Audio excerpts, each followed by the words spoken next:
Imagine this. I'm at a party with the squad and I catch my fiancée and that fake young master basically swallowing each other's faces. They were full on tongue, wrestling right in front of me. I was so mad I smashed a wine bottle on the spot. Pure trash energy. But they just laughed it off like it was a joke. They told me to stop being a buzzkill.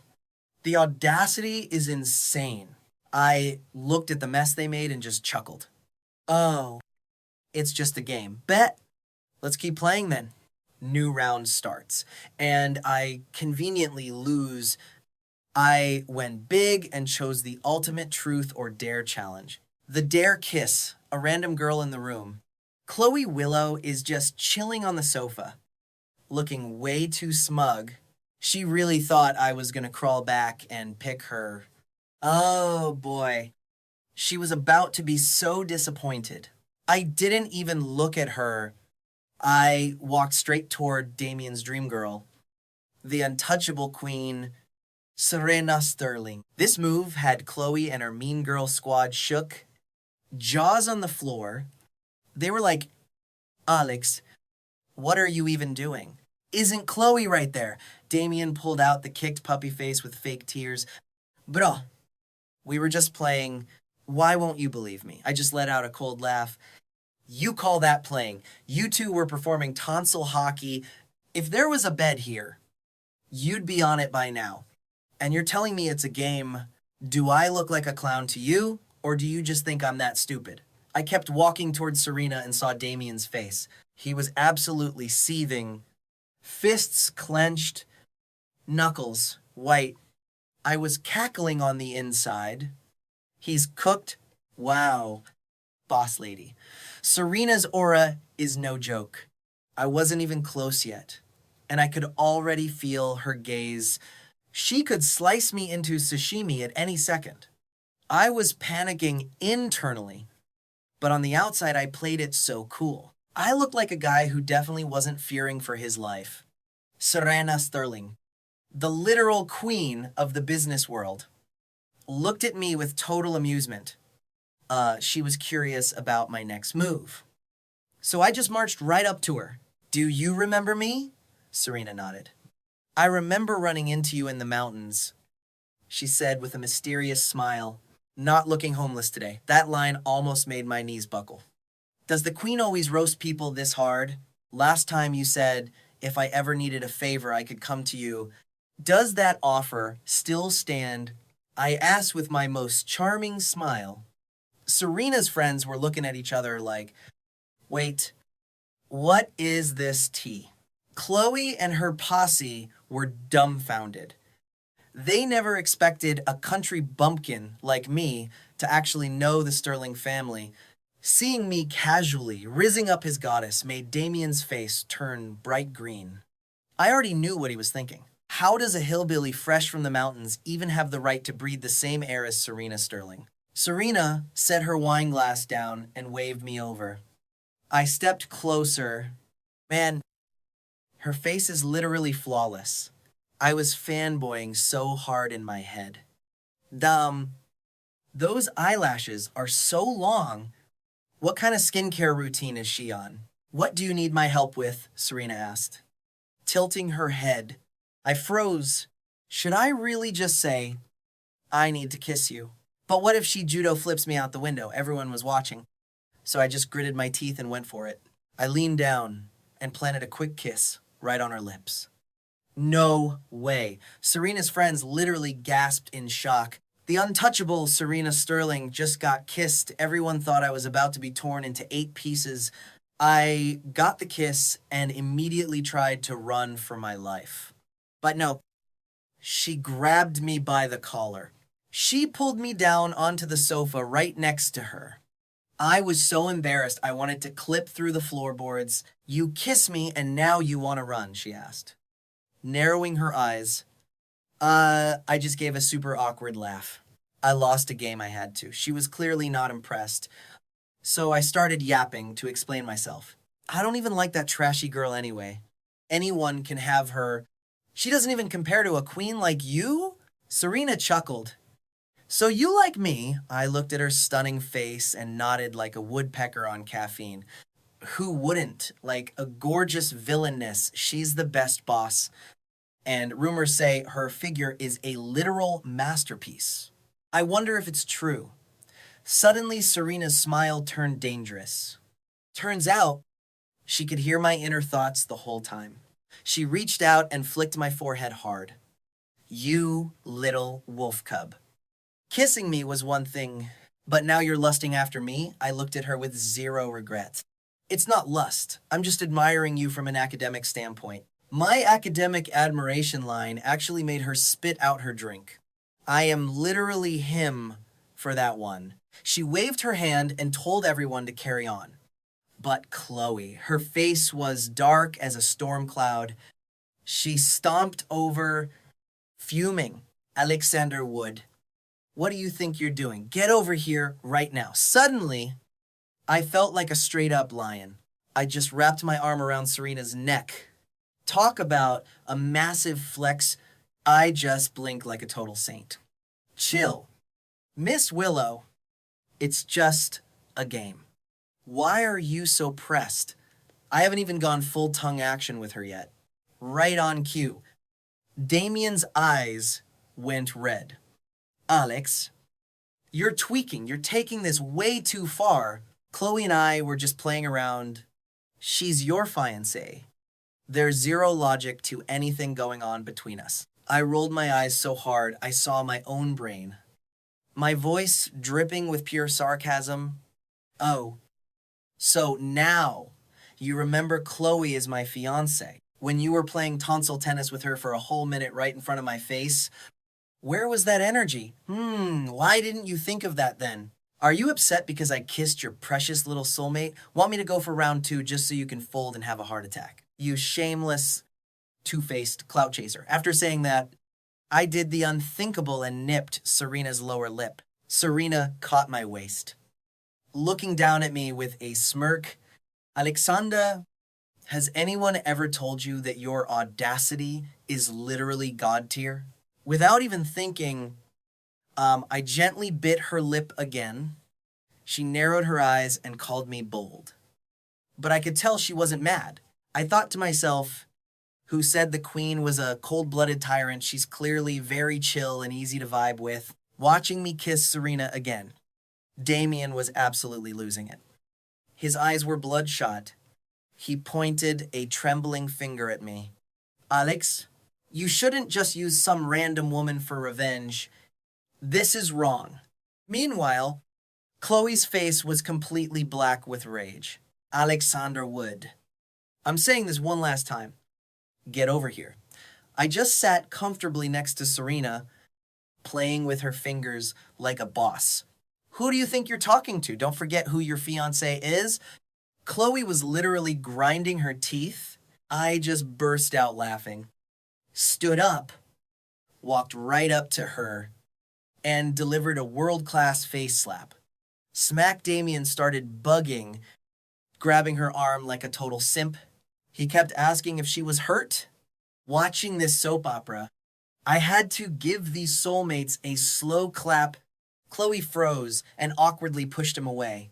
But Damian looked at me like he was some hero of justice. Alex, why would you hit Chloe? Apologize to her right now and we'll pretend this never happened. The absolute nerve on this guy. I mocked him. Apologize and you'll let it slide without another word. For real. I just dropped a second echoing slap on Chloe's other cheek. There. How's that for an apology? You like that Chloe's friends finally woke up from their shock and rushed to get in my face, asking why I'm catching hands. I looked at them coldly and started dropping the receipts of every single one of Chloe's greatest hits from the past few months. 3 months ago, we're mountain climbing. She gets one phone call from Damian and leaves me stranded halfway up the peak. 1 month ago, in a literal storm, she kicks me out of the car on the side of the road because Damian had a little cold. I ended up with a massive fever for a week and almost died of pneumonia. All because of him. Every birthday. Every Valentine's Day. The second we get a moment alone, Damian's phone call arrives precisely on time to drag her away. Serena frowned, her voice going ice cold. No wonder you looked so wrecked when I found you in the rain that day. You were wearing a thin soaked shirt covered in mud, barefoot, and bleeding from the sharp rocks. One of Serena's friends chimed in, "This kid looks like a polite student, but who knew he was actually a fire-breathing savage?" I turned and slapped Damian across the face, too. Just for the vibes. Don't you just love stealing other people's girls? Congrats. You can keep this trash. I'm donating her to you. Damian held his cheek, forcing fake tears into his eyes, still trying to claim it was a misunderstanding. Misunderstanding. You faking being sick just to call her away on my birthday is a misunderstanding. You pretending to be stalked on Valentine's Day is a misunderstanding. You sending me selfies of you two together just to get a reaction. Do you really think my IQ is in the single digits? Chloe glared at me. Grinding her teeth. Alexander, you've gone completely crazy. What exactly do you want? I gave her the coldest side eye. As of today, our engagement is dead. Tomorrow, I'll have my parents come to your house to officially call it off. It's time your parents found out what you've been doing behind their backs. Chloe was shaking with rage. This is a deal between our families. You think you have the guts to cancel it? I'd like to see what woman would ever dare marry you after this. My gaze landed right on Serena. I walked straight up to her. Boss, I'm breaking off my engagement. You want to marry me? Asking it straight out like that made me a little red. But the queen didn't even flinch. Serena just raised an eyebrow, checking me out from head to toe. Marry you? What's in it for me? I tilted my head and gave her my most dazzling smile. You get a sweet, obedient husband who knows exactly how to keep you warm at night. You're definitely not losing out on this deal. She reached out and pinched my cheek. You make a solid point, but it feels like I'm taking a slight loss here. After all, I'd have to feed a lazy couch potato whose cooking is questionable and who hates to work. Hey, you're a literal money-making machine. Shouldn't you have someone to help you spend it all? Besides who wants to work when they can just be a couch potato. I immediately hugged her leg like a total drama queen. Honestly, who actually wants to work when you can just rot on the couch and vibe? No shot. I went full drama mode and immediately clung to her leg like a total simp. Shameless energy is off the charts. Oh, right. The Wood family genes are built different. So twins are basically a given, who knows. Maybe you will pop out two identical cutie patootsies. She stopped pinching my cheek for a second. Bro, we haven't even gone on one date, and she is already booking the maternity ward. This girl's brain is on a literal bullet train. But honestly, the thought of two mini-mes was actually kind of fire. She checked her watch. Tomorrow morning at 9 in the morning, if I do not see you at City Hall, get ready to be shark bait. So, we good? I just blinked at her with those big puppy dog eyes. Do I really need to say it again? No. Nope. Absolutely not. I shook my head like crazy. Serena stood up and grabbed my hand to take me home.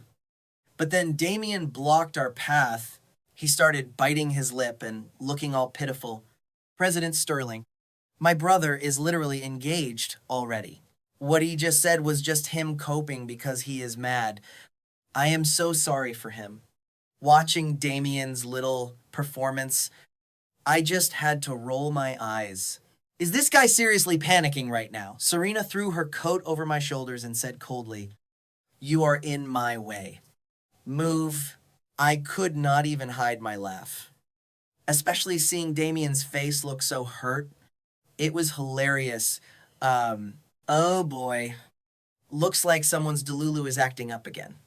Damian glared at me with pure salt, his fists shaking. I just looked at him like I was totally confused. Wait, Yes, don't you like Chloe? You guys were literally making out in front of everyone.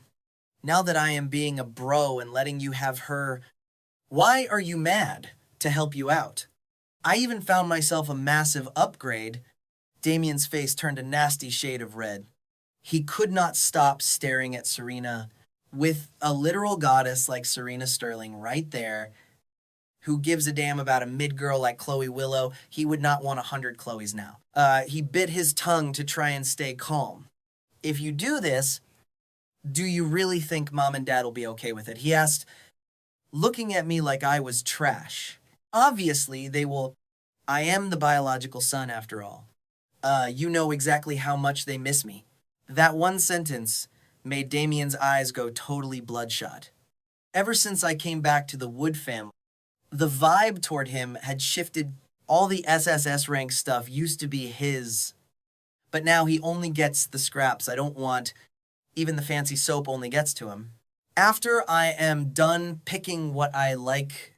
Now, whenever the parents bring home the bag, they only think of me. When he tries to grab something, Mother Wood shuts him down, saying it is all to make up for the years I was gone. He used to be the pampered young master. But now that we swap places, the family's total favoritism makes him want to delete himself out of pure spite. I linked my arm with Serena's and pulled her toward the door. Let's bounce. Boss. Damian's face was dark as a cloud. He shot a nasty look at Chloe, thinking to himself, why do I have to settle for the trash? Alexander threw away, standing by the car. I instinctively tried to open the back door. Do I look like your driver or something? Serena asked, making her voice all deep and scary.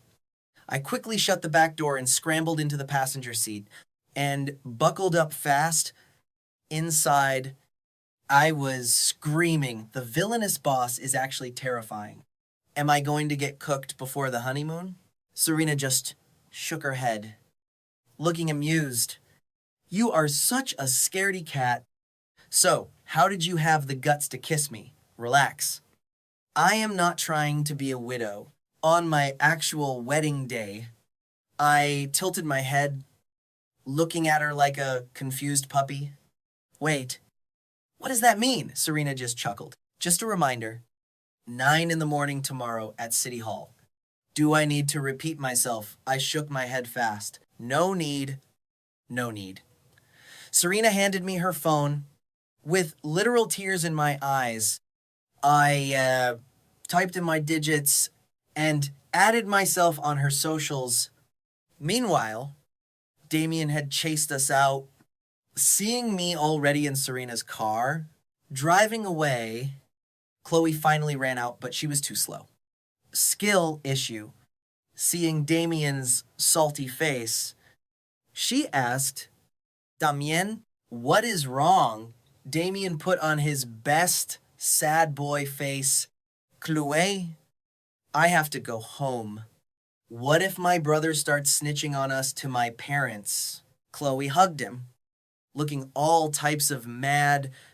Even if we messed up a little bit this time, it is fine if he is a bit salty. But do not worry. I will not let him bully you. Damian's eyes got even redder, acting like a total victim. It was just a game. I do not know why Alex is doing the most right now. Inside, Damian was totally smug, but on the outside, he played the heartbroken saint. You are his fiancée, but he is just some trash from the streets. He does not deserve you.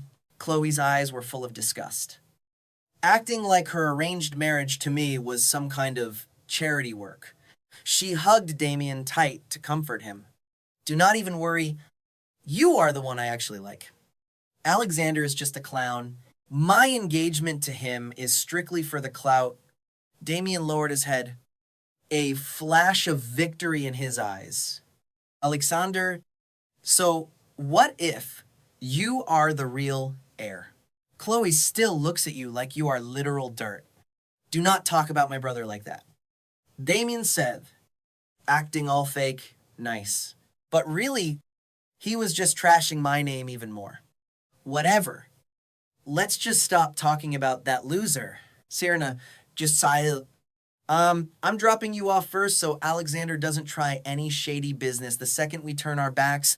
She pulled up right to the entrance of the Wood family mansion. Before I hopped out, I made a bold move and gave her a quick peck on the cheek. Like a total speedster, I bolted out of the car, but I didn't forget to turn back and yell, "See ya tomorrow." Boss, Serena just watched me run off like a headless chicken, touched the spot where I kissed her, and started dying of laughter.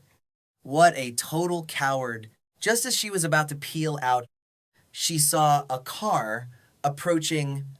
In a split second, it stopped right in front of the Wood mansion. Chloe and Damian stepped out. Damian's eyes literally lit up, thinking he could actually step up and talk to Serena, but she just stepped on the gas and left him in the dust. My guy was left eating exhaust, biting his lip like a total sore loser. He literally couldn't understand why I was the one getting close to Serena while she treated him like he had the plague. Like, bro, look in the mirror. Chloe walked up to him all concerned, asking if he wanted her to go inside with him. But Damian just shook her off. He needed his backup plan, Chloe, until he could officially land Serena. Classic trash behavior. As soon as I stepped into the house, I was just chilling and talking to my sister Victoria. Suddenly, I heard a voice dripping with straight up venom from behind me. "Alexander, you trash. Why didn't you just rot out there in the mountains? All of this was supposed to be mine."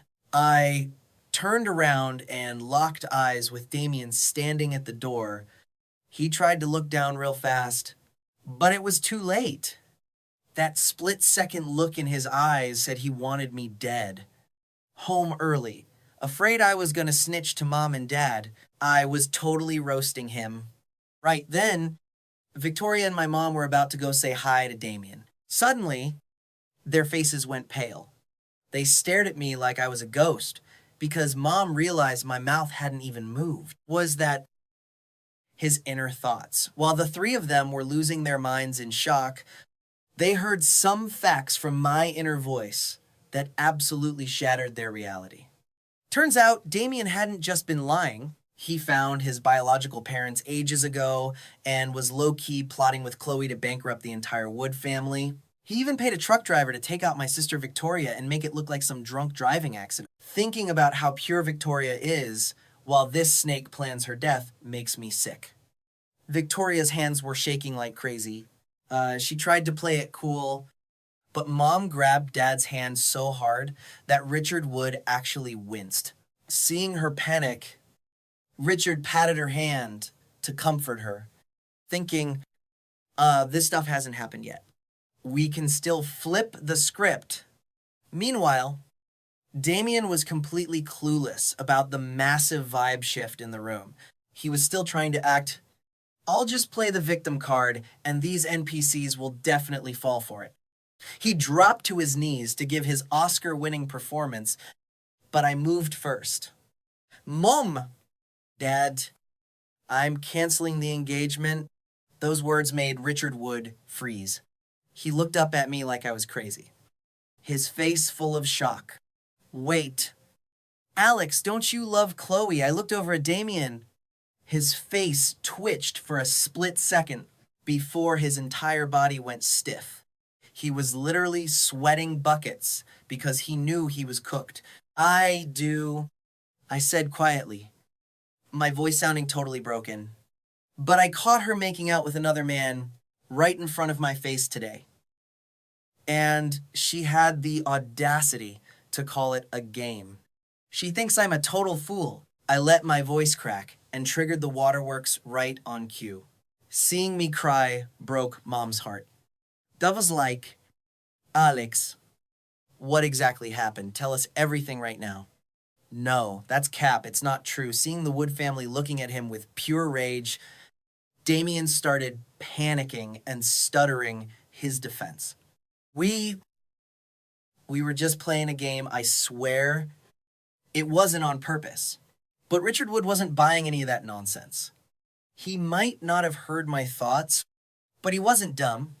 He absolutely blew up. So the person kissing Chloe was you, seeing the disgust on everyone's faces.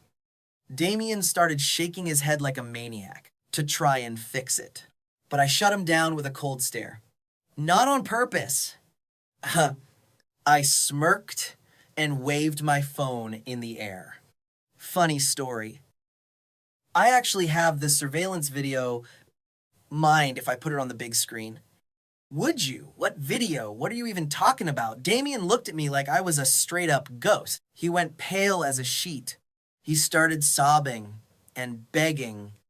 Richard, Dad, please, believe me, I was just messing around with Chloe, but Richard Wood was totally done with him. He said coldly, don't look at me. If there's a video, play it. Let's settle this once and for all. With a smug smile, I cast the video to the massive living room TV. The whole room went dead silent. In the video, Damian wasn't just playing. He was all in. You could literally see the smug look of victory in his eyes. The audacity was literally leaking through the screen. This clown, Damian, was all over Chloe, giving her those soft looks right in front of my face. Then they actually went for a passionate kiss, like I wasn't even there. Completely ignoring my existence. Pure trash behavior. It gets worse. The video also showed their whole squad of friends talking trash and calling me dramatic for being upset. They were laughing at me, telling me to be more open-minded while they did me dirty. The level of shamelessness was actually insane. As soon as the video cut, boom. Richard Wood landed a massive slap right across Damian's face. Damian hit the floor hard. Bro was stunned, just holding his cheek and staring at Richard like he couldn't believe it. You hit me. Dad Richard's voice was shaking with rage as he shouted, you still have the nerve to call me Dad. He pointed at the floor like Damian was literal garbage. Did you forget Chloe is Alex's fiancée? You really tried to snake her right under his nose. You went out of your way to humiliate my son in public. What do you think this family is? Damian tried to lie. No. Dad, it's not like that Damian tried to cap, but he couldn't even find a place to start. And trust me, Mother Wood was even more savage. She screamed right at him. You're disgusting. Are you that desperate? You had to go and steal your own brother's girl. I just sat there watching the drama play out. Totally silent. Then a notification popped up on my phone.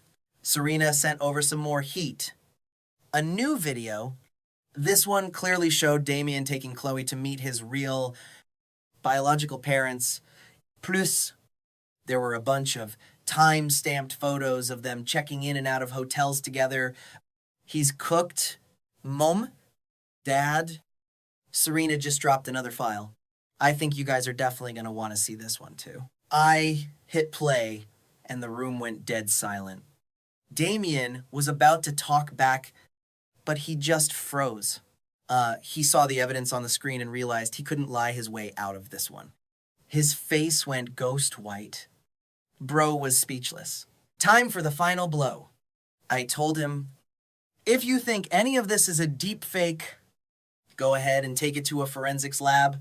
If I faked a single thing, I'll kneel and apologize right now. That one sentence shut down every single excuse he had. Richard Wood was breathing heavy, absolutely livid. Damian, since you've already found your real family, you're officially done with the Wood family. When we found our real son, I never even considered abandoning you. We raised you for 20 years, and this is how you pay us back. By intentionally snaking my son's fiancée, You tried to ruin him in public. Damian started spiraling. Mom, Dad, please don't kick me out. Hearing Richard tell him to leave. Damian completely panicked. He knew the Fangs. His biological family were absolute trash compared to the Woods. They didn't have a fraction of the Wood family's wealth. Plus, the Fang family only cared about making a profit. If he had to go back to them, it was over. He knew exactly what his fate would be. He'd just be a pawn. They would just use him and toss him aside for business deals. He would have zero. Then Richard spoke up. In his voice cold and final, I am not your father. Get out, take your clothes, and don't even dream of taking a single penny with you. Not a cent. Damian's eyes filled with tears. Looking at the family's cold expressions, he actually started sobbing. I'm your son too. Why are you doing this to me? He sounded angry. But Richard didn't soften at all. He just sneered. The fact that you stole your brother's girl and spent every single second plotting against him isn't enough for you. Richard kept going. Honestly, we weren't even going to kick you out at first. But you just couldn't stay in your lane. The evidence is crystal clear. And you still have the audacity to ask why. Damian's face turned bright red with rage. He literally started screaming at the top of his lungs. The video, it's always the video. You guys wanted me gone for a long time, didn't you? Now, you're just using this as an excuse to act like I'm some kind of villain. He was acting totally unhinged, which only annoyed Richard more. He pointed straight at the door. If you don't want to pack, then don't. Just get out right now. Stop being an eyesore. Damian's face went totally pale. It hit him that all his designer clothes, luxury bags, and high-end watches in this house were worth hundreds of thousands of dollars. If you had even a tiny bit of gratitude for how we raised you, you wouldn't have bullied your brother. You just kept letting me down over and over. As soon as Richard finished, I couldn't help but let out a petty laugh. Damian, you really have the nerve to blame me. What did I even take from you? You're the one who stole my entire life. Damian, 3 years ago when you set up that deal with the Fangs for us, were you already working for them back then? He stopped, his eyes going dark as he realized the truth. No, it wasn't just 3 years. You couldn't have pulled this off if you hadn't been a snake for way longer. Everyone's blood ran cold. Richard let out a bitter, self-deprecating laugh. Butler. Take young Master Fang out with the rest of the trash. Richard officially drew the line. As he was being dragged away, Damian whipped his head around and glared at me. Pure venom, Alexander Wood. The Wood family will be mine sooner or later. Don't you dare act all high and mighty. He was molding inside. But I just gave him a faint, mocking smile. Sure thing, young Master Fang, since you're an outsider now. Stop using our family name to do your dirty work. Having his petty scheme exposed made Damian lose his mind. He turned back and screamed like a maniac. Who the hell cares about your stupid name? Victoria just went cold. Then you better keep that same energy. Damian's brain was short-circuiting. He glared at Victoria with those vicious eyes like he wanted to end her. Victoria, you, B times TH, I was so good to you. And this is how you treat me. If you won't be my premium simp, then you can go to hell. His inner thoughts literally exploded in my head. I was shook. If I couldn't hear his thoughts, I'd never have guessed he had such sick fantasies. He actually wanted Sister Victoria to be his little lapdog. Absolutely disgusting. I looked at Victoria awkwardly, wondering how to tell her about this brain rot information. Victoria caught me staring and got the ick. If you have something to say, just say it. Why are you looking at me? I coughed, staying quiet. But my mind was racing. Damian literally wants you to be his simp. The guy is lusting after you. Do you even know that? As my mind went into overdrive, something happened. Victoria and my parents suddenly froze. They stared at me with wide eyes. Wait, did they hear that Damian liked Victoria? No. He wanted her to be his submissive servant. Victoria's eyes blazed with pure rage. Damian, you absolute freak. She held back her anger and walked over to me. Little brother, if he ever messes with you again, tell me. I gave Victoria a very meaningful look. Sis, you're the one who needs to be careful. That guy's gaze is straight up creepy. I dropped the hint, and Richard immediately jumped in. He cleared his throat. Your brother is right. We all need to stay far away from that psycho. After everything, Richard finally saw Damian for what he was, a completely ungrateful parasite. No matter how well they treated him, and he'd always turn into a snake, the moment things didn't go his way. Meanwhile, Chloe was still camping out at the gates of the Wood Mansion when she saw Damian stumble out looking like a total wreck. She rushed over to hug him. Damian, what happened? Why are you crying like this? Damian just buried his face in her chest, sobbing. He wouldn't talk. So Chloe kept pressing him. Damian, what's going on? Don't just cry. Tell me. Chloe. Damian choked out. What did I do wrong? They're kicking me out of the house. Chloe's anger exploded instantly. Her face went dark and she marched right up to the front door. She started pounding on it like a maniac. Alexander, get your trash self out here right now. I heard her screeching and just smirked. I'll let Chloe's thick skin handle this mess. I just walked away. I headed straight to the kitchen, grabbed a huge bowl of ice-cold water, ready to give Chloe Willow the warmest welcome of her life, seeing how chill I was. Victoria and Richard couldn't even keep it together. They both just lost it laughing. No plan needed. They just followed me straight to the door. And of course, Chloe was still out there banging on it like a maniac when I opened up. She opened her mouth to start her typical rant. But before she could even breathe, I dumped that entire bucket of freezing water right over her head. 1 second, she's acting high and mighty. The next, she's looking like a drowned rat. Pure comedy. Damian was over by the gate, low-key celebrating. But when he saw that, his jaw hit the floor. He actually screamed, Alex, what the hell are you doing? I didn't even give him a glance. I just said, flat out, it didn't Chloe say she had a fever. I'm just helping her cool down. Hearing that, Chloe absolutely lost it. She raised her hand, ready to swing on me. Alexander, no, you total jerk. Get on your knees and apologize to me right now. At that exact moment, Damian's eyes lit up even more than hers. He was basically praying that her slap would land right on my face. Too bad for him. He was dreaming. I caught her wrist like it was nothing and landed a brutal backhand right across her face. I hit her so hard her head was literally spinning for a few seconds.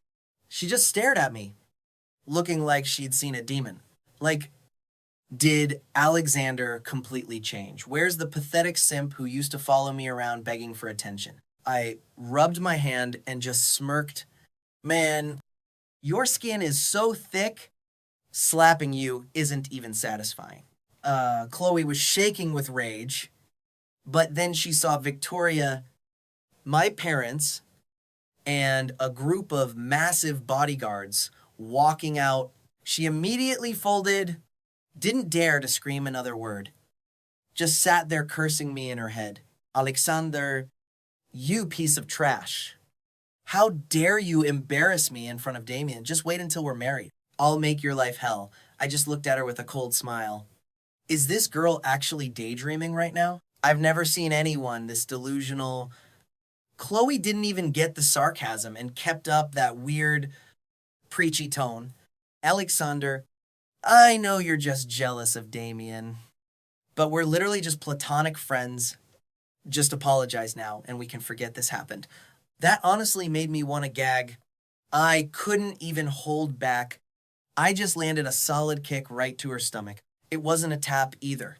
She went flying back, curling up like a shrimp while holding her stomach. How's that for an apology? I asked. She pointed a shaking finger at me, her face bright red and her voice cracking. Alexander, you coward. You actually hit me. If you don't get on your knees and beg for forgiveness today, you can forget about ever marrying me. I just rolled my eyes, actually laughing. Can you please stop starring in your own imaginary soap opera? Go get a reality check and sober up. Your brain is totally cooked. Those words made Chloe and Damian look sick. Damian was looking at me with some serious suspicion. Like, what is wrong with Alexander? Wasn't he just a lovesick idiot? Why is he acting so different today? He was dying to know what happened to me. Completely clueless that I was hearing his every thought, Chloe still tried to keep up the act, telling me, Alexander, just apologize and I'll forgive you. I just sneered and gave her one word, beat it. Since it'd come to this, there was nothing left to say. I looked at Damian, feeling totally indifferent. I've canceled the engagement with Chloe. Satisfied now. You don't have to sneak around anymore. You can take Chloe to meet your real parents out in the open. No problem at all. But don't forget, you're not part of the Wood family anymore. Stop using our name. Damian instantly panicked. His eyes started tearing up as he turned to Richard and the others, sounding so hurt. Mom, Dad, do you really not care about me anymore? Richard's face was stone cold, and his voice was even worse. Don't call us Mom and Dad. We don't deserve to be your parents. Hearing that, Chloe jumped in to defend him, pulling Damian behind her. Excuse me. Even if he's not your biological son, you still raised him. How can you be like this? Victoria just gave her a mocking look. Since, we raised him, tell me, how did he pay us back? By bullying my little brother, stealing his fiancée, and embarrassing him in public. Is that what a good brother does? Chloe choked up, but still tried to talk back. That was on me. I was the one who wanted to play a game with him. It had nothing to do with Damian. Victoria just laughed. Crystal clear. Then, if it was your fault, why are you still clinging to my brother? Plus, since when do you get to tell the Wood family what to do? Chloe was completely speechless after that. Just standing there frozen. Damian, looking pale as a ghost, grabbed her arm. Chloe, let's go. Don't cause any more trouble. As he dragged her away, he was literally grinding his teeth. Just you wait. Wood family, the day is coming when you'll be begging on your knees. And I'm not forgiving you, period. I just gave a petty little smile as they walked off. You want us to kneel and beg? Bro really thinks he's the main character of the universe. Chloe still tried to drop one last threat. Alexander, don't regret this. I just picked up the empty water basin and barked, get lost. She looked at her soaked clothes, then at the basin in my hand, and finally zipped it.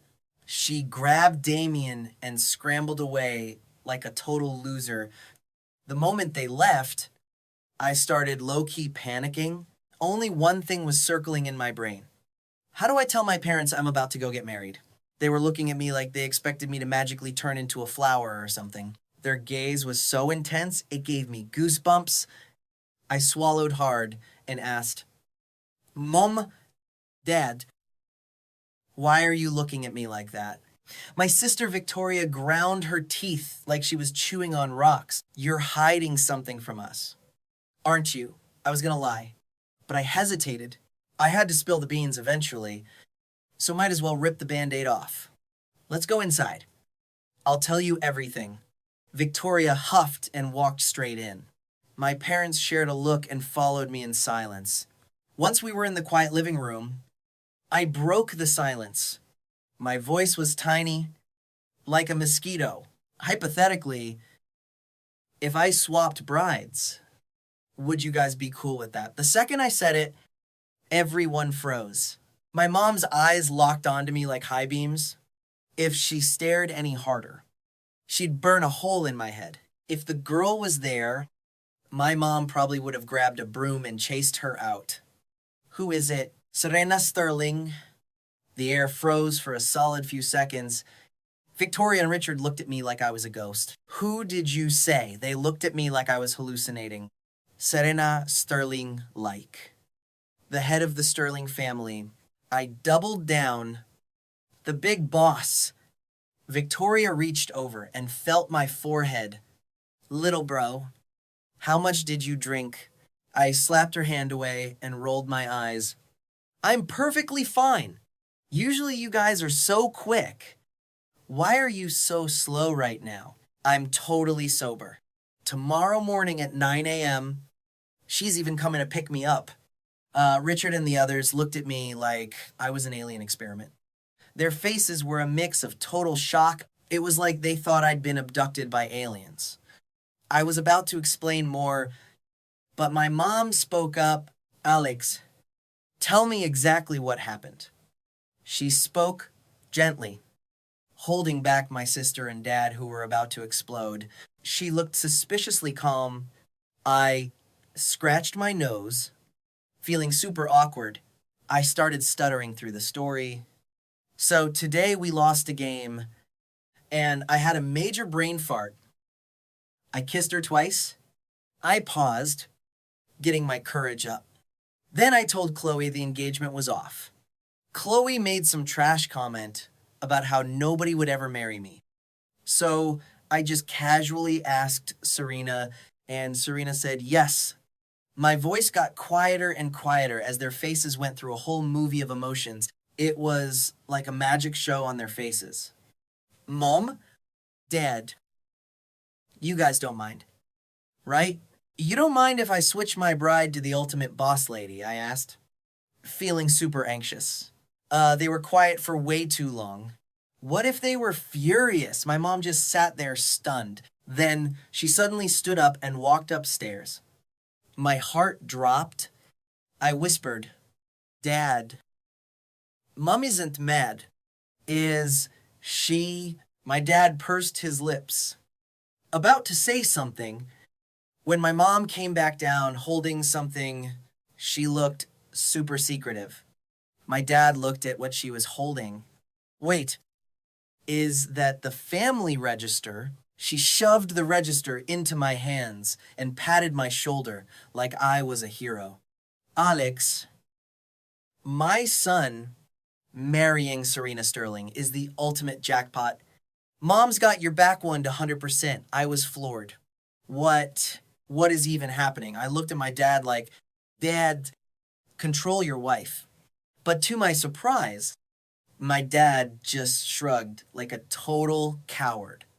So, I really didn't want you getting married this early. But if the bride is Serena Sterling, I'm all in. After you get the certificate tomorrow, make sure to ask her when she's free for dinner. I totally collapsed, holding that family register like it was a hot potato. My mom added, you should really thank Damian. If he hadn't stolen that trash girl Chloe, you'd never marry into the Sterling family, Mom. Please stop with the gratitude. I rolled my eyes and shot back sarcastically. But thinking about it, if I actually marry the big boss tomorrow, Damian would literally have a rage aneurysm. I mean, the queen was his ultimate white moonlight. The one girl he was simping for the most. Victoria wasn't really feeling me marrying Serena at first. But after she heard my gratitude theory, she got dead serious. Little brother, I actually think you and President Sterling are a total vibe. Do not be late tomorrow. And make sure your drip is on point. I just gave a low-key awkward laugh, retreated to my room, and locked the door tight. My brain started going into overdrive for real. Damian's main character plot armor is absolutely broken. Now that Chloe is completely wrapped around his finger, who even knows how many other top tier women are going to throw themselves at him? I need to figure out how to strip him of all that plot armor for good. Meanwhile, Serena had already made it back to villain number one. Walking into the living room, she saw her whole squad just chilling on the sofa. She casually chucked her coat onto a chair and leaned back, totally unbothered. What are you guys even doing here? We heard you're hitting up City Hall with that kid tomorrow. Someone finally had to ask, do you actually like him? Serena just leaned back and said, it is not exactly love, but I definitely do not hate him. He's interesting. Kind of a one of one. Her friends just looked at each other and finally gave in. Not bad, but hasn't the Sterling family always tried to force you into a political marriage? If you do this, they're definitely not going to accept it. Serena just smirked. I have my own household register. Why should I care what they think? Before long, the squad cleared out, leaving Serena all by herself. She sat on the sofa, replaying everything that happened tonight, thinking about the stuff I said. She couldn't help but look down, a total smile creeping onto her face that she just couldn't hide. That impulsive kid is honestly hilarious. Who knows, maybe in the future we really will have a pair of adorable twins. Then she suddenly caught herself, since when did I let him live rent-free in my head? She just shook it off. Grabbed her coat and headed up for a shower. Lauter, wrapped in nothing but a towel. She stepped out of the bathroom and walked over to the floor to ceiling window, looking at the city lights in the glass. She had this faint smile on her lips. She headed to her bedroom, sat on the edge of the bed to handle some work on her tablet for a while, and finally passed out. The next morning at 7 a.m.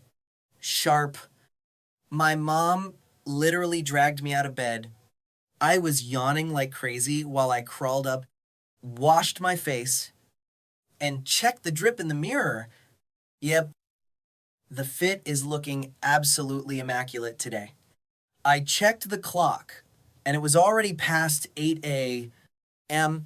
I snatched my bag, stuffed the family register inside, and full-on sprinted downstairs. As soon as I hit the ground floor, I saw Serena just sitting there in the living room, vibing and chatting with my dad. I was so confused. Like, what is going on? Why is she here so early, hearing me come down? Serena looked straight at me. She just stared for a hot minute.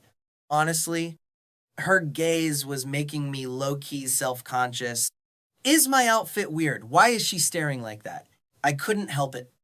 I just rolled my eyes and glared back. Serena just laughed, stood up, and walked over to me, checking out my suit like a pro. Little kid.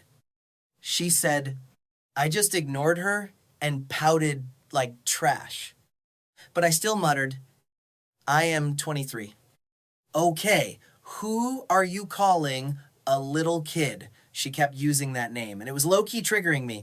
I was about to throw hands, but before I could, my dad's loud laugh boomed from behind. Alex, stop messing around and come eat breakfast. Serena has been waiting for you. Fine. Consider yourself lucky today. I gave Serena the side eye, trying to look all intimidating with a scowl, but she just looked at me like I was some cute pet. The smirk on her face said it all. At the dining table, I just casually asked, have you even eaten yet? If you have, just take your time with that. I didn't care about manners at all. I just sat down and started straight up demolishing my bowl of congee and steamed buns. She just watched me, looking totally chill and at ease, Every now and then, I felt her eyes on my face. When my cheeks puffed out from chewing, I swear I saw her fingers twitch. Is she actually trying to pinch my cheeks? After I finally ate my fill, I put my chopsticks down and looked up at her. Let's move. She nodded, stood up, and turned to say peace to my dad. Uncle, we are heading out now. Once we got in the car, I looked at her, totally curious. Why didn't you tell me you were coming? She just said nonchalantly. I texted you. You are the one who didn't reply. I quickly pulled out my phone to check, and yep, there was an unread message from her just sitting right there. I scratched my head, trying to remember. Oh, right. I think I was in the shower when she sent it. I gave her this innocent, my bad smile. But the very next second, she just dropped 2 words. So stupid. Wow. Your tongue is actually toxic.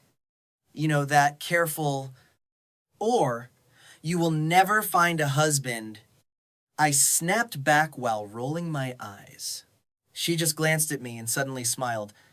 She reached over, pulled my seatbelt, and carefully buckled me in. Her voice was lazy but dead serious. She told me she only needed one husband. Any more would just be a total drag. That line caught me off guard, and I was literally speechless. I had to swallow my anger and just pout like a brat in silence. As we drove, I just stared out the window, rolling my eyes. I was yapping about random stuff just to fill the air.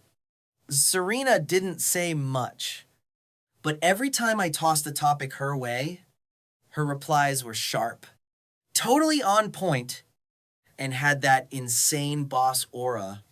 Polite, but you knew who was in charge.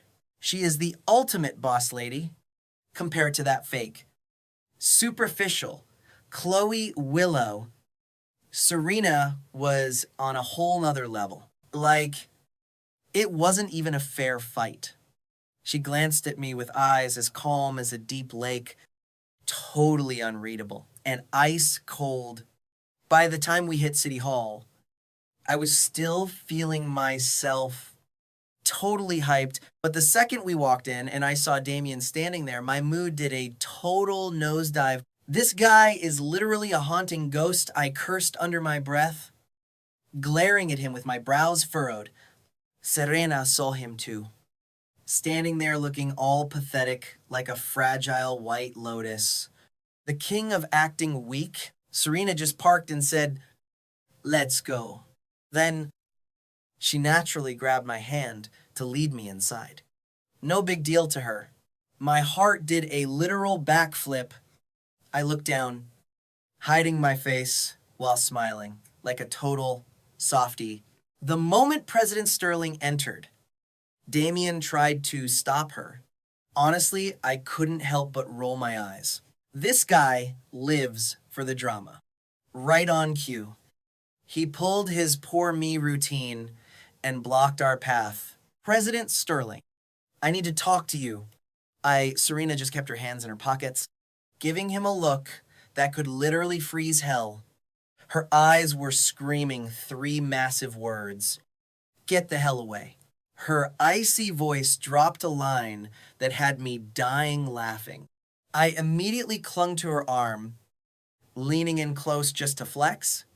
I gave Damian a smug look and asked, "Aren't you here to marry Chloe? Where is your girl at? Why are you alone?" Damian's face turned a nasty shade of green instantly. He was low-key fuming.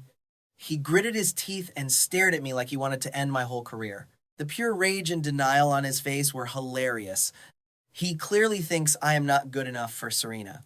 He thinks she belongs to him or something, but his pathetic little schemes just look goofy to me. I squeezed Serena's hand even harder and started whining. I am so sleepy. You better not wake me up this early ever again. Serena looked down, smiling while ruffling my hair. Total mommy energy. Fine. After we get the papers, we will go home so you can nap. Hey, don't ruin my hair. You are messing up my look. Seeing me all worked up made her actually laugh. You look like a mad poodle.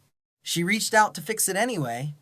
Her voice totally chill. All right, stop playing around. Let's head in. It is about to get packed in there. She didn't even acknowledge Damian's existence.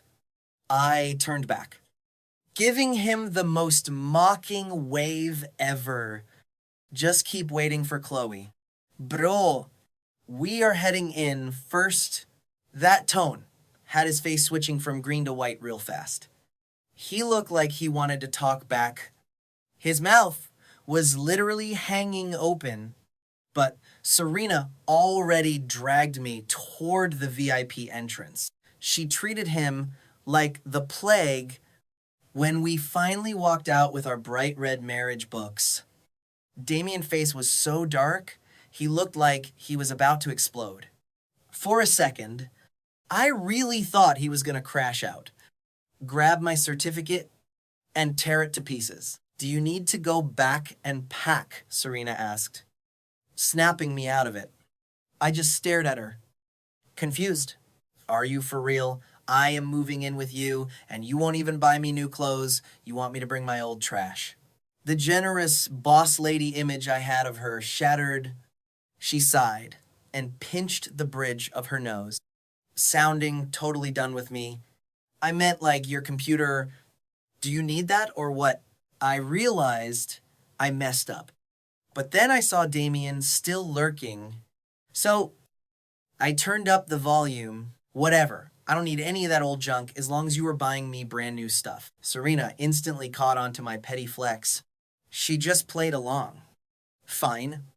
Let's go to the mall then. Pick whatever you want. My eyes lit up like a New Year's show. I dragged her away, leaving Damian with zero dignity. Alexander Wood, you trash. You won't get away with this. Damian's salty voice echoed behind us. As I walked past him, I gave him a casual side eye and a smirk just to trigger him. There is no way he is letting me get away with this. Yeah, right. Just you wait. Serena clocked Damian's hateful energy immediately. She looked down at me with a faint, condescending smile. He is just a clown jumping around for attention. Why are you even giving him the time of day? I blinked, internally screaming, because she is literally the GOAT, as expected of the ultimate villainness. One sentence. And it is a critical hit. But honestly, the scene was straight up fire. Serena's icy composure proved that no matter how much plot armor the main character has, he is completely useless against a true boss. She looked at me, then acted like nothing happened, grabbing my hand tight and walking out of City Hall, leaving a trembling Damian in the dust. On the way, I casually asked, "Are you coming over to my house for dinner tonight?" Serena did not even look up, just gave me a casual, "Yes, and while we are at it, we can tell your parents you are moving in with me." I froze, internally gasping, "No way. The boss lady is actually cracked. She is not acting like a newlywed at all. She is moving at the speed of an old married couple." But thinking about it, I felt a surge of hype. Living with her would be a total flex. Plus, Damian would absolutely lose his mind. If he sent spies and found out, he would literally explode with jealousy. Just visualizing that scene made me want to cackle secretly. At the mall, I picked out a mountain of accessories and casual fits. When I reached for my card to pay, Serena smoothly pulled out a sleek black card and handed it over. She coolly dropped one word: swipe. I looked at the card, double-checked to make sure it was real, and finally took it while raising my eyebrows to flex it. Do not blame me. I am going to max this baby out. She chuckled softly, nodding like she approved. Ambitious, somehow, is the way she said it felt like a genuine compliment. She really lived up to the title of a generous boss lady. After that, we hit up a few furniture stores, buying everything from toothbrushes to slippers, and finally ended up at a designer boutique, watching the total on the receipts climb higher and higher. I suddenly felt a bit embarrassed. So I picked out a few sets of comfortable loungewear as a gift for her and set them aside. By the end of the day, our loot was piled high. But what shocked me was that Serena followed me around all day without complaining once. Her patience was genuinely insane, out of sheer embarrassment. I proactively picked out a few more sets of home clothes and cozy outfits for her as a thank you. When we got back to the Wood family mansion, my mom had already prepared a massive feast. After dinner, Serena naturally brought up the topic with my parents. Mom, Dad, I want Alex to move in with me tonight. Even though my mom had mentally prepared for this, hearing the words still made her pause, and I saw a flicker of disappointment in her eyes. I quickly comforted her. Mom, we can come back whenever we want. We will come back for dinner when we are free. I can even stay over for a few days, right? I secretly nudged Serena, signaling her to back me up. Sure enough, my reliable boss lady immediately nodded. Seeing this, my mom finally relaxed. She gave us some advice, reminding us to visit often. That night, I only packed a few changes of clothes. Quickly threw my things together and left with Serena. Her car pulled into Villa number 1. The mansion was magnificent, but it felt incredibly cold and like a museum. I followed her inside. Stepping into her room, I looked around and could not help but complain. This place looks like a model home. There is zero warmth here, especially that massive balcony. It is completely empty. What a total waste of space. Serena did not seem to mind. She leaned against the door frame, quietly watching me snoop around, poking at this and prodding at that. Finally, and she shook her head slightly. As I walked deeper into the room, and she suddenly grabbed my wrist, pulled me close, and raised an eyebrow. Do you hate it that much? I nodded.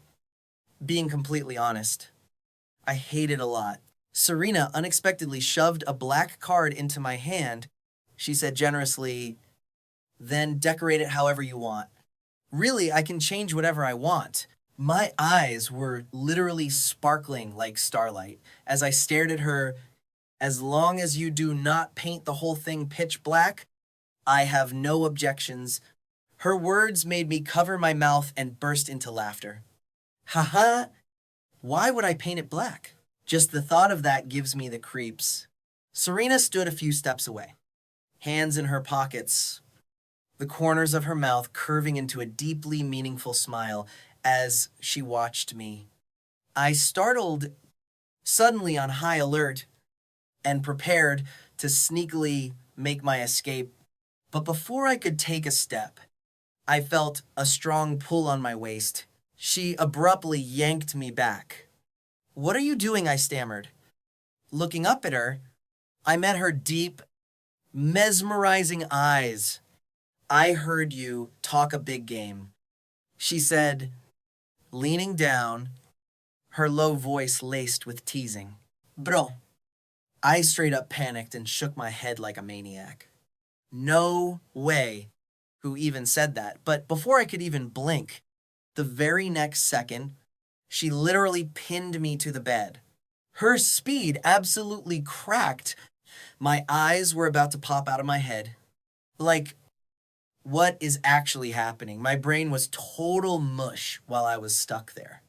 I tried to move, but she leaned over and locked me down. I couldn't move a single inch. My face was glowing, bright red, especially with her flawless face just inches away. He stammered out, "Don't do anything crazy." But she just let out this low, dangerous chuckle, scared that laugh, and the way she was hovering over me, yeah, I was officially cooked. Shivers down my spine for real. I tried to push back, but she just doubled down. My brain straight up short circuited. Then, out of nowhere, I threw my arms around her neck and went for it. I kissed her hard. This move, it didn't just stun her, it totally shocked me too. Who knew that being teased would trigger such a legendary counterattack MC diff? Baby. But here is the catch. That bold move didn't even last 2 seconds before I chickened out. I tried to pull back, but she was already one step ahead. She grabbed the back of my neck. Her vibe was so dominant and forceful. She literally stole my breath away. By the time she let go, I was gasping for air. I touched her face like a total daze and blurted out, "Okay, who started the rumor that my wife doesn't like men I am suing for defamation." But as soon as I said it, I snapped back to reality and started waving my hands like a freak. I didn't say anything, nothing at all. Serena just let out this deep, throaty laugh. It was so intense, it gave me goosebumps all over. Then she straightened her cuffs and casually dropped a massive bomb before walking out. She said, "I will deal with you tonight." She left me there totally dazed and gasping for air. I touched my lips, still feeling that kiss. I couldn't help but smirk. If Damian ever found out about this, he would be so tilted he wouldn't sleep for days. Talk about satisfying. I rolled over, grabbed my phone, and started scrolling. I saw Damian's contact info was still there. A low-key evil idea popped into my head. I tossed the phone, hopped up, and started unpacking the mountain of stuff I flexed on today. Right then, Serena walked in with a glass of milk. She said, "Drink your milk." I didn't even look up, just gave her a casual hum. It wasn't until I finished unpacking that I finally saw the milk and took a sip. Just as I finished the last gulp, the bathroom door creaked. Serena stepped out, wrapped in nothing but a towel. Water was still dripping from her hair. And bro, the sight completely fried. My brain cells, I just stared like a total NPC before I could even snap out of it. And she caught me staring and gave me this wicked smile. She walked right up to me, leaned down and asked, "Am I pretty?" Without even thinking, I just nodded like a simp. Pretty. My dazed face made her laugh out loud. She knocked on my head and called me a little pervert. I rubbed my head and mumbled, "Hey, you are my wife now. What is wrong with me?" Looking, Serena just narrowed her eyes. Like she heard something deeper. She took a step closer and raised an eyebrow. "If you can look at me, does that mean I get to return the favor?" As she got closer, I panicked, pushed her away, and basically yelled, "I am going to take a shower." I looked exactly like a cat that just got its tail stepped on. I bolted into the bathroom and slammed the door. I only dared to breathe once I was safely inside. But then I realized I forgot my pajamas. The tiny towels in here wouldn't cover anything. I am cooked. It is over. No other choice. I wrapped a towel around my waist and marched out like a boss. The moment I stepped out, I saw Serena staring. Her gaze swept over me with this crazy, intense heat. I was about to make an excuse, but she didn't even give me the chance. She straight up said, "Alexander, I do not accept marriages of convenience." That opening line totally shattered the vibe. Her next words and actions left me with zero room to argue. Only one thought was left in my head. If anyone ever says my wife is trash or into girls again, I will personally face slap them 800 times. Serena, who was definitely reading my mind, suddenly let out this low, husky laugh. It was so deep and seductive. It was so teasing. I grumbled, "You are too loud," then rolled over and collapsed onto the bed. I immediately faked being asleep so she couldn't say another word. She just watched me fake snore and shook her head helplessly. She leaned down, gently stroked my cheek, and lay down beside me. She pulled me softly into her arms, and I could smell the same shower gel on her skin. I slowly drifted off into a real sleep. Next morning, Serena went downstairs and the butler was already waiting in the living room. She gave the orders like it was nothing. "My man is still knocked out. Do not wake him up until he is ready. Also, tell the kitchen to get a full traditional Chinese breakfast ready." The butler bowed immediately. "You got it, miss." She flexed her way out of the villa, hopped in her car, and sent me a quick text. But the second she stepped into the office, Serena's energy completely shifted. She went full Ice Queen CEO mode, dripping with absolute authority. Her aura was so heavy it felt like the word intimidating was literally engraved on her. The staff, thinking it was just another Tuesday, were about to get the shock of their lives. They realized President Sterling was rocking some brand new accessories as she walked by. The office chat went wild. "Yo, did you see the CEO's neck? Oh my god, is that a hickey? Our boss actually got claimed." Serena walked into her office and started her daily briefing with her assistant. But for real, the assistant was acting totally sus. She couldn't even finish a sentence without her eyes darting straight to Serena's neck. She was staring at it like it was some legendary rare item in a game. Serena finally had enough and looked up, giving her assistant a look that could kill. "Are you done staring? If you have a report, spit it out." The assistant jumped out of her skin, immediately looking down and pivoting back to work. Way too scared to ask a single thing. During the executive meeting, even the high-level managers were caught in 4K trying to sneak a peek. Serena had zero chill for that. She tapped the table, dropping the temperature in the room to sub-zero. I called a meeting, not a fan meetup. That one sentence made the entire room go dead silent. She scanned the room and kept it moving. "The acquisition needs to happen now. Every single calculation has to be perfect. I am not tolerating any delays on this project." With that, she stood up and bounced, grabbing her phone to handle business. Right after the meeting, her phone started buzzing. It was me.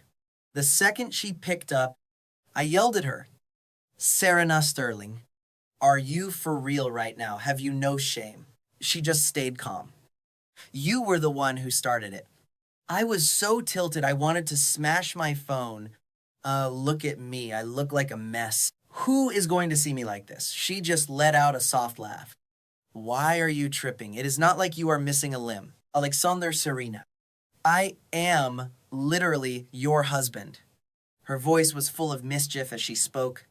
"Why don't you check out my battle scars first before you complain?" She snapped a quick pic of the massive bruise on her neck and sent it over.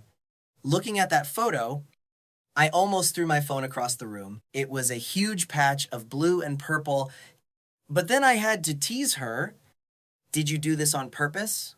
"Just so I'd be too embarrassed to leave the house today." She didn't even hesitate. "You are only seeing the butler today anyway. It is not like you have a crowd to impress." Hearing that, I finally cooled down and sat cross-legged on the bed, found the perfect lighting, and took a selfie I posted it to my social media feed, but I locked it down, so only Damian could see it. Damian had just woken up looking like a zombie with dark circles under his eyes. He grabbed his phone to start his morning doom scroll and saw my new post right at the top. He tapped it, and the second he saw the picture, he crashed out and slammed his phone onto the mattress. He was literally grinding his teeth. Alexander Wood, I am going to end you. The thought of his untouchable goddess being with a guy like me was straight up torture. He was fuming. He couldn't just sit there. He had to go tell Serena exactly what kind of trash I really was. Damian grabbed his gear and headed straight to Sterling Group headquarters to hunt down Serena. On the way, he even bought a brand new phone just to save that specific photo. At the front desk, he acted like he was him and demanded, I am here to see President Sterling. Do you have an appointment? Sir Damian caught an attitude. No appointment. Well, I am sorry. But without one, you are not going up. The receptionist kept that polite but savage smile. Damian was about to start a scene when Serena walked out of the elevator with her squad. Damian's eyes lit up the second he saw her. He sprinted over and blocked her path. President Sterling, hey, I am Alexander's older brother. Serena just looked at him like he was mid. My husband only has one sister. He does not have a brother. Serena knew exactly who this clown was. This was the so-called main character from my inner thoughts. The creep who thought she was his property. Damian looked embarrassed, but he was desperate to expose me. He gritted his teeth and pulled out the photo on his new phone. President Sterling. Look, Alexander is actually using these trashy methods just to ruin your reputation, Serena. Just glanced at the screen. And Damian was shook by how little she cared. Bro really thought he won, assuming Serena wasn't some basic girl who'd fall for tricks. Serena didn't even see the photo I posted on her own feed. There was only one explanation. I posted it on purpose, just to bait Damian. I was straight up choosing violence, leaning into my chaotic energy. Serena actually paused for a second, low-key amused. Damian was waiting for her to go off on me. But why? Was reality hitting different than his fan fiction? The assistant saw Serena had zero feelings for this guy and stepped in. She saw the vibe was trash and quickly intervened. President, we're gonna be late. If we don't move now, let's go. But as they hit the door, Serena pulled a pro gamer move. She turned to the receptionists and said, from now on, if this guy shows up, blacklist him. Got it. The two receptionists were shook. They nodded fast as hell. Damian tried to talk, but the assistant shut him down with a death stare. Sir, stop harassing our CEO. Bro was left looking pathetic as Serena sped off. He's cooked. The receptionist started spilling the tea.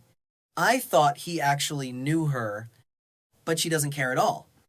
The boss is literally married. Why would she even look at a guy like this? What are you saying? Damian heard the gossip and was fuming. How could someone like Serena Sterling announce she had a husband? Did she really flex her marriage to the whole company? Who's capping? Everyone here knows. Today, the boss came in with a hickey and bite marks. They're clearly obsessed with each other. Don't even try to mess with their vibe. The receptionist warned him. Hearing that, Damian thought he was hallucinating. He gasped in disbelief. What? Serena, the untouchable ice queen. Marks on her neck, no way. The receptionist ignored him. Damian whipped out his phone to check the photo. Look for yourself. Bro, he zoomed in on Serena. That hickey was blindingly obvious. Damian didn't even know how he wandered out of the building. When he first saw my post, he thought it was a fake just to trigger him. But now he realized he was the only clown in the circus seeing Damian look so pathetic. The receptionists texted the assistant the whole tea. The assistant was about to report it, but then she saw Serena making a call. Alexander, as your wife, shouldn't I be the one to see private photos like that first? Flexing to outsiders is one thing, but using me as a meat shield, that's cold. I was eating breakfast when I perked up. Did Damien actually pull up to your office to find you? How else would I know? Serena replied. I straight up lost it laughing. What's wrong with using my own wife for a little advantage? Serena got serious. You don't regret this. Do you regret? Why would I regret it? Her question was weird. What's done is done, no turning back. Now, Damien is probably punching air. Just remember what you said. I have a meeting. Got to go. I hung up, not thinking much of it. I checked my phone and damn, Damien was spamming me with hate. How can you be so shameless? I just smirked and sent him a voice note. So you went to my wife's office to find her, just to see how much she loves me. That voice note sent him over the edge. Alexander, what are you flexing for? She's gonna dump you and you'll be broke. I just laughed. Bro, we're legally married. Even if we split, I still get 50% of that massive bag. I knew exactly how to trigger him. Every word was a direct hit to his ego. Damien was so mad he called me instantly. As soon as I picked up, he started crashing out. Alexander Wood, how are you? This shameless... She doesn't even like you. I just kept it bright. She's my wife. Alex, you think she likes you. She's just playing at night. She's in my bed. I'm the one holding her while we sleep. I said it slowly. That sentence broke him.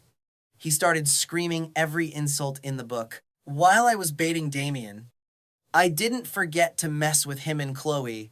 Why didn't you just die out there? Damien spat with pure venom. I fired back without hesitation. If a piece of trash like you, that cuckoo bird who stole my life hasn't even kicked the bucket yet. So why the hell should I just hung up and blocked his number. Zero hesitation. Damian tried to call back like a desperate ex, but nobody was picking up. Once he realized I actually ghosted him, he lost it. He raised his hand, ready to smash his phone into a million pieces. But right before he let it fly, he remembered something. This was a brand new phone he just bought today. Total buzzkill. Swallowing his rage, Damian grabbed another phone to make a play. Help me dig up dirt on Alexander Wood. He barked, find out who he's been chilling with and exactly when he met Serena Sterling. After getting a yes from his spy, Damian hung up, feeling himself for a second. But before he could even flex, his phone buzzed again.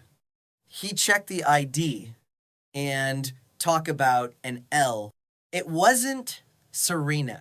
Why is it never her? If only he was the one who married her, how fire would his life be? Even though he was low-key obsessed with Serena, Damian didn't dare ghost Chloe. He's not that dumb. Now that he's been kicked out of the Wood family, he's basically cooked without Chloe's elite social status. Until he officially bags Serena, he can't dump this spare tire. At least, not yet. Damian, where you at? I'm coming to get you. We're meeting someone. Chloe sounded hyped, which honestly just annoyed him. But he played it cool and sent her an address with a sweet reply.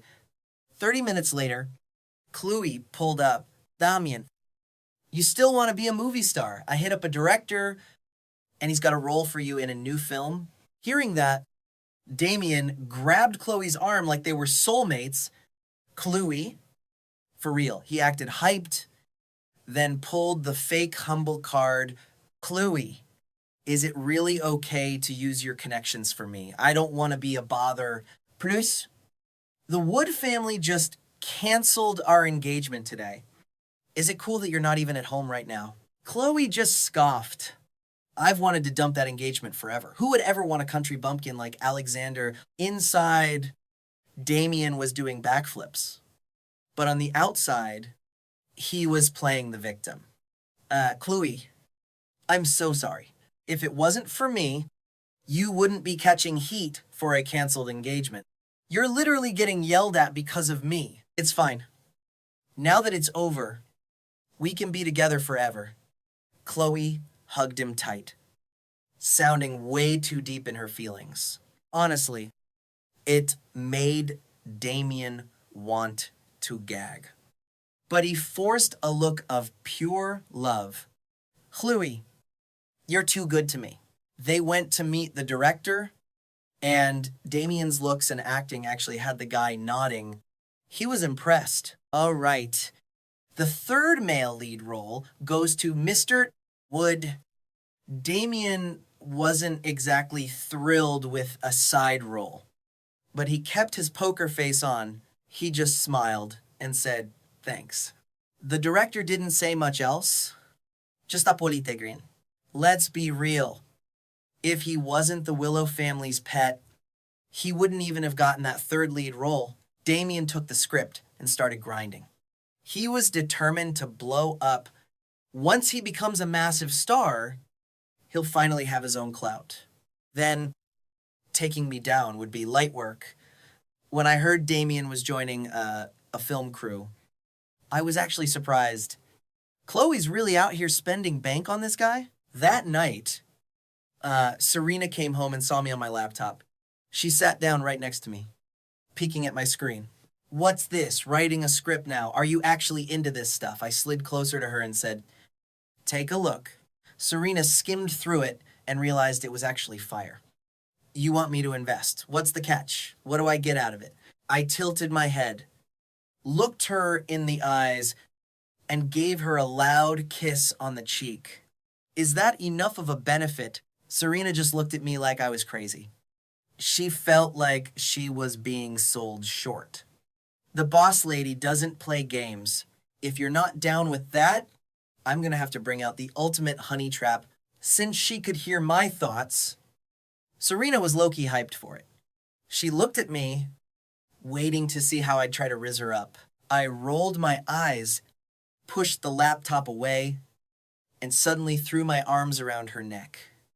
Staring deep into her soul, I shook her arm gently, using my best whiny voice. Wifey, please, I'm literally begging you. My adorable act actually worked, and Serena's heart softened. But then she smirked. I think we still have some unfinished business from earlier. I immediately remembered the stunt I pulled to annoy her. She leaned in and dropped a soft kiss on my cheek. Call me wifey again. Let me hear it. I just stared at her. Shook. This girl is a cold-blooded CEO. Not some cute little kitten. I had to change the subject fast. I'm hungry. I didn't dare poke the bear anymore. Plus, I was actually starving. Serena held back a laugh and led me toward the bedroom. She looked around at the room, which hadn't changed at all, and raised an eyebrow. Didn't you say you were going to redecorate? I just rolled my eyes at her. Look at my neck. I wasn't about to go outside just to have everyone laugh at me. Serena looked at my neck and couldn't even hide her smile. MC's definitely cooked. She leaned in and gave my neck another light bite. My eyes went wide. Serena didn't even try to argue.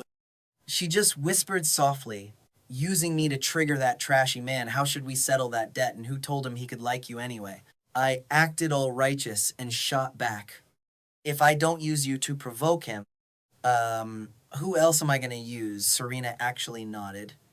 I was shook. Not arguing, then I guess it's only fair that I collect a little bit of interest. Is it? I tried to say something, but Serena didn't give me the chance. I just pinched her, acting like I was the one being wronged. You're so difficult helping your own husband and you still want to pay out. You're so stingy for a CEO. Serena grabbed my hand and kissed my knuckles. Smooth. Your wife is a businesswoman. So I'm the one providing the funds, and your wife only accepts payment via the honey trap. By the way, the day after tomorrow, I'm heading out on a business trip. You want to come with Serena, really wanted me to go, but I had to pass. Then it suddenly hit me. She still hasn't explicitly said if she's investing, but then she dropped this, "You're my husband. What's mine is yours. Use the money however you want." Flex. After dinner, Serena led me to the garden. Chilling in the gazebo, I went back to writing my script. Serena was reading over my shoulder. This script was about a friend of mine from middle school. She got bullied so bad, it led to depression, and she eventually jumped off a building to end it all. But the bullies, because they were minors, they got off easy. Isn't that just sick? Thinking about that bright, beautiful girl, it's just wrong. I felt a wave of sadness. She jumped, and those people just stood there and watched. Serena comforted me, saying the law is always improving. Those people will face justice. The next day, Serena and her assistant left for their trip. Watching them leave, I was absolutely hyped. Finally, she's gone. I can wild out until she gets back. By day 3, that hickey on my neck was finally fading. Looking in the mirror, I knew it was time.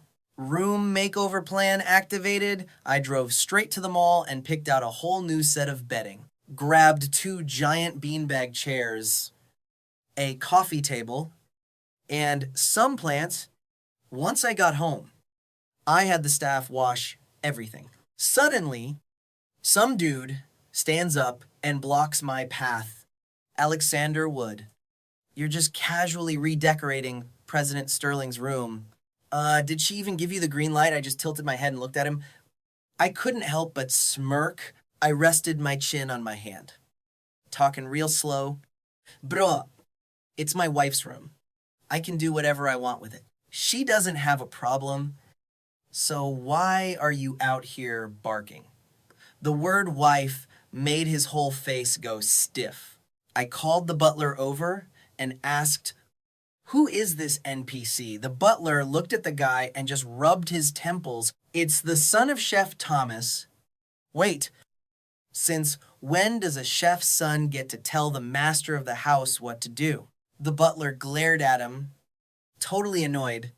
I leaned back on the sofa and casually asked, "Before my wife left, didn't she say I'm the boss while she's away? Whatever I want goes."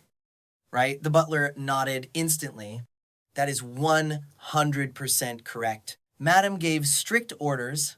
While she's away, Sir has full authority.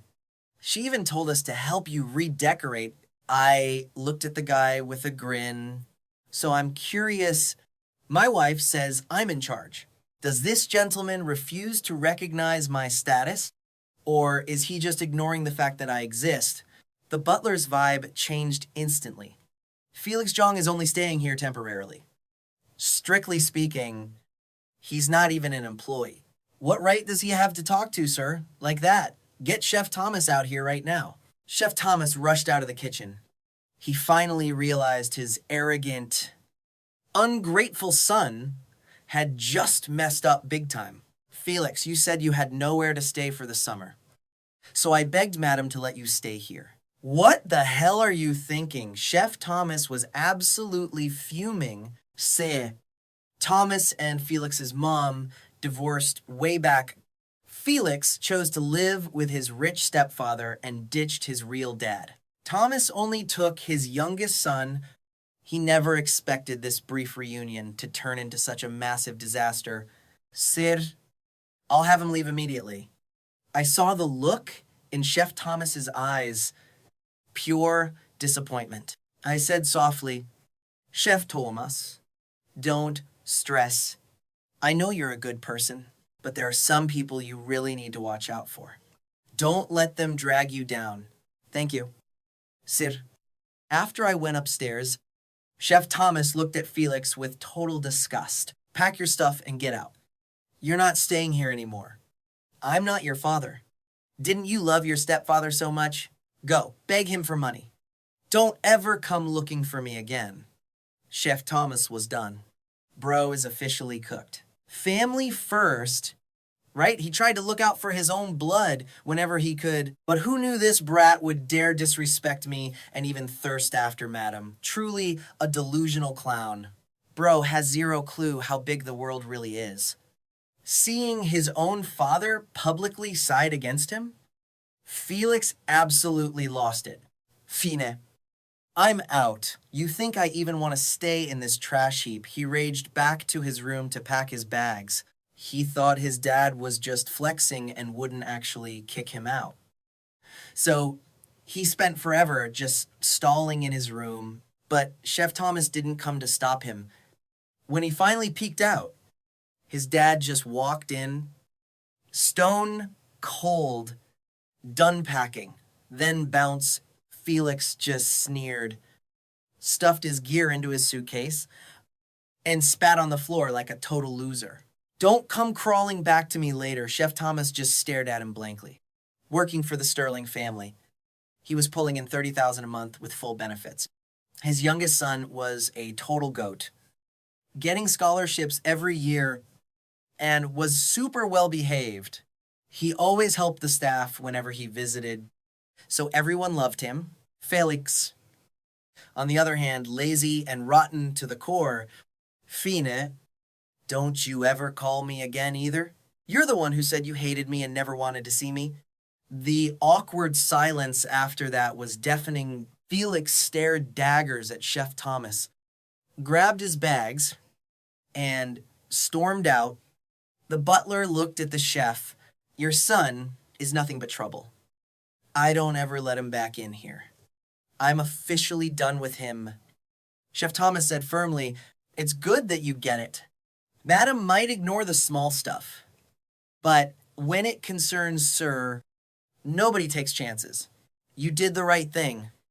The butler hinted, by doing this, Thomas avoided the crossfire and saved himself. The stuff I ordered finally started arriving. The fresh bedding was back too. I had the staff set everything up on the balcony. While they changed the sheets, I just smiled. It was looking fire. Plus, the rug was replaced. A sleek lump. And some clean decorations were placed on the nightstand. The freezing, sterile room finally felt cozy. Checking it all out, I saw the pitch black curtains and face-palmed. Almost forgot the most important part. I quickly called someone to swap them out.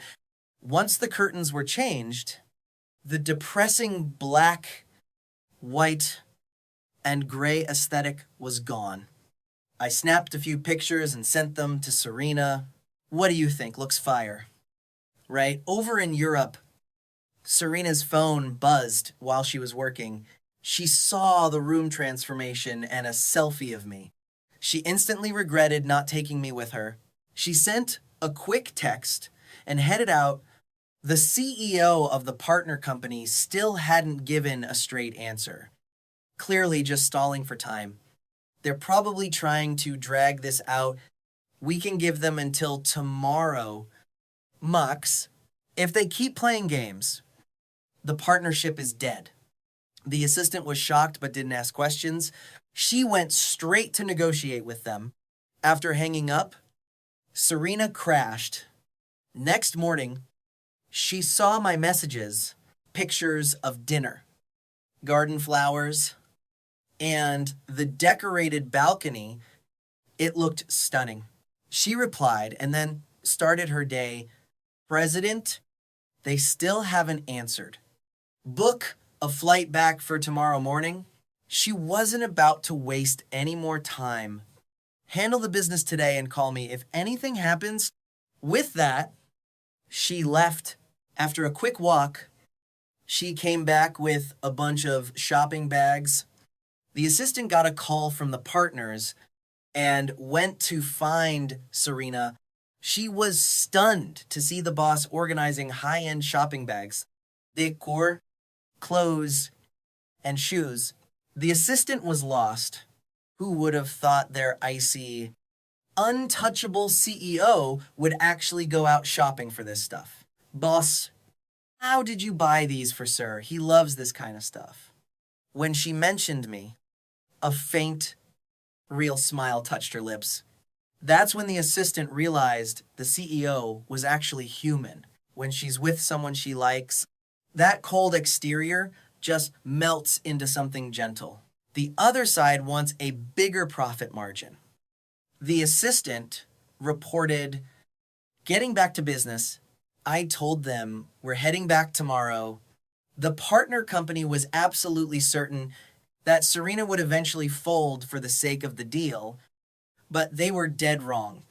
At that moment, in a fancy European mansion, some guy was swirling red wine in his glass, asking his sidekick, any news from them? Smith, you're cooked this time. Serena Sterling just had her assistant book a flight back to China for tomorrow morning. A blonde guy practically jumped off the couch, slamming his glass down. What did you say? They're backing out of the partnership. Serena's presence in Europe was no joke. Even they had to be careful. She had come personally to seal the deal, and Smith really had the gall to try and extort her. How could she possibly back down? Smith was just about to yap when his phone started blowing up. The moment he saw the caller ID, his face went ghost white, and he fumbled to answer. Smith, you've got some serious nerve. Man, making things difficult for Serena Sterling. Are you for real? I worked my butt off to convince her to come to Europe. And you went and offended her like a total clown. You absolute brain-dead idiot. Before Smith could even try to cap, the other side slammed the phone down. Smith just stood there, staring blankly at his phone, completely cooked. It hadn't even been 10 minutes, and David already knew everything. The man standing next to him just shook his head. Like, bro, you're done. Smith? This is just the warm-up.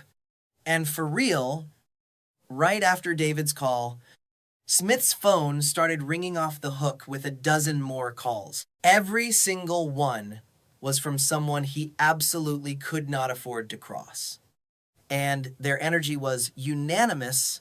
They were all demanding he apologize to Serena Sterling. Judging by their tone, if he didn't bow down today, is forget the deal, his entire business was going to zero. Do you know where Serena Sterling is right now? I need to find her. To save his empire from crumbling, Smith had no choice but to swallow his pride. The man beside him handed over a piece of paper with an address. Whether you can actually get an audience with her is entirely up to you now. Good luck. That evening, I was on a video call with Serena. There was a knock on her door, and her assistant walked in. President, Mr. Smith is outside begging to see you. I'm not seeing him. The assistant just nodded and bounced. I asked her curiously, what's the move? You look kind of tilted. Is work not going well? Just some random whose greed exceeds his actual brain cells. She briefly explained, Smith really tried to extort a 10% profit cut from her. I literally made a face. Your net worth is ranked globally. And this Smith guy actually thought he could use mid-tier tricks to squeeze money out of you. What are you going to do? Weren't you invited by his family since Smith doesn't know how to act? This partnership is officially dead. I'm flying back tomorrow. That's fire. Then you better bring me a present. I said, getting all hyped. I'm catching an early flight tomorrow. What if I didn't have time to buy a gift? She teased, pretending to be regretful. I just glared at her and immediately hung up the call. Tapping at my phone screen, he muttered, look at this big shot CEO. Goes on a business trip and doesn't even buy her husband a gift. 0 effort, 1-star review. She definitely didn't expect me to just ghost her like that. She let out a helpless laugh, shook her head, and plugged her phone in to charge. Then she went to get ready for bed. Meanwhile, Smith was still lurking downstairs in the hotel lobby like a total loser, but no matter how much he begged, he still couldn't get the assistant to let him see Serena. Mr. Smith, stop. Our CEO is currently on a video call with her husband. I'm afraid she's busy. Smith was fuming, but he didn't dare show it. I can wait as long as it takes. The assistant just gave him a polite smile. Mr. Smith, our CEO has already made up her mind. She's taking the earliest flight back to China tomorrow morning. Total panic set in, Smith hurriedly blurted out, "We can sign the contract right now." Smith, "We aren't meeting those trash conditions. You proposed. Therefore, there's no reason to sign anything." Smith's face looked absolutely pathetic. Seeing that the assistant wasn't budging for anything, he had no choice but to take the L for now. He ordered his goons to keep watch, intending to ambush Serena the second she stepped out. The assistant went back upstairs to report, "President, Smith is still camping outside. Tomorrow, we're walking right past him." Serena didn't even care. No point in partnering with a snake like that. He's not on our level. The next morning, the assistant loaded the luggage into the car. Then she went to grab the gifts Serena had actually bought for me. At the hotel entrance, Smith tried to block Serena's path. "President Sterling, I need to speak with you." Serena was straight up annoyed at being blocked.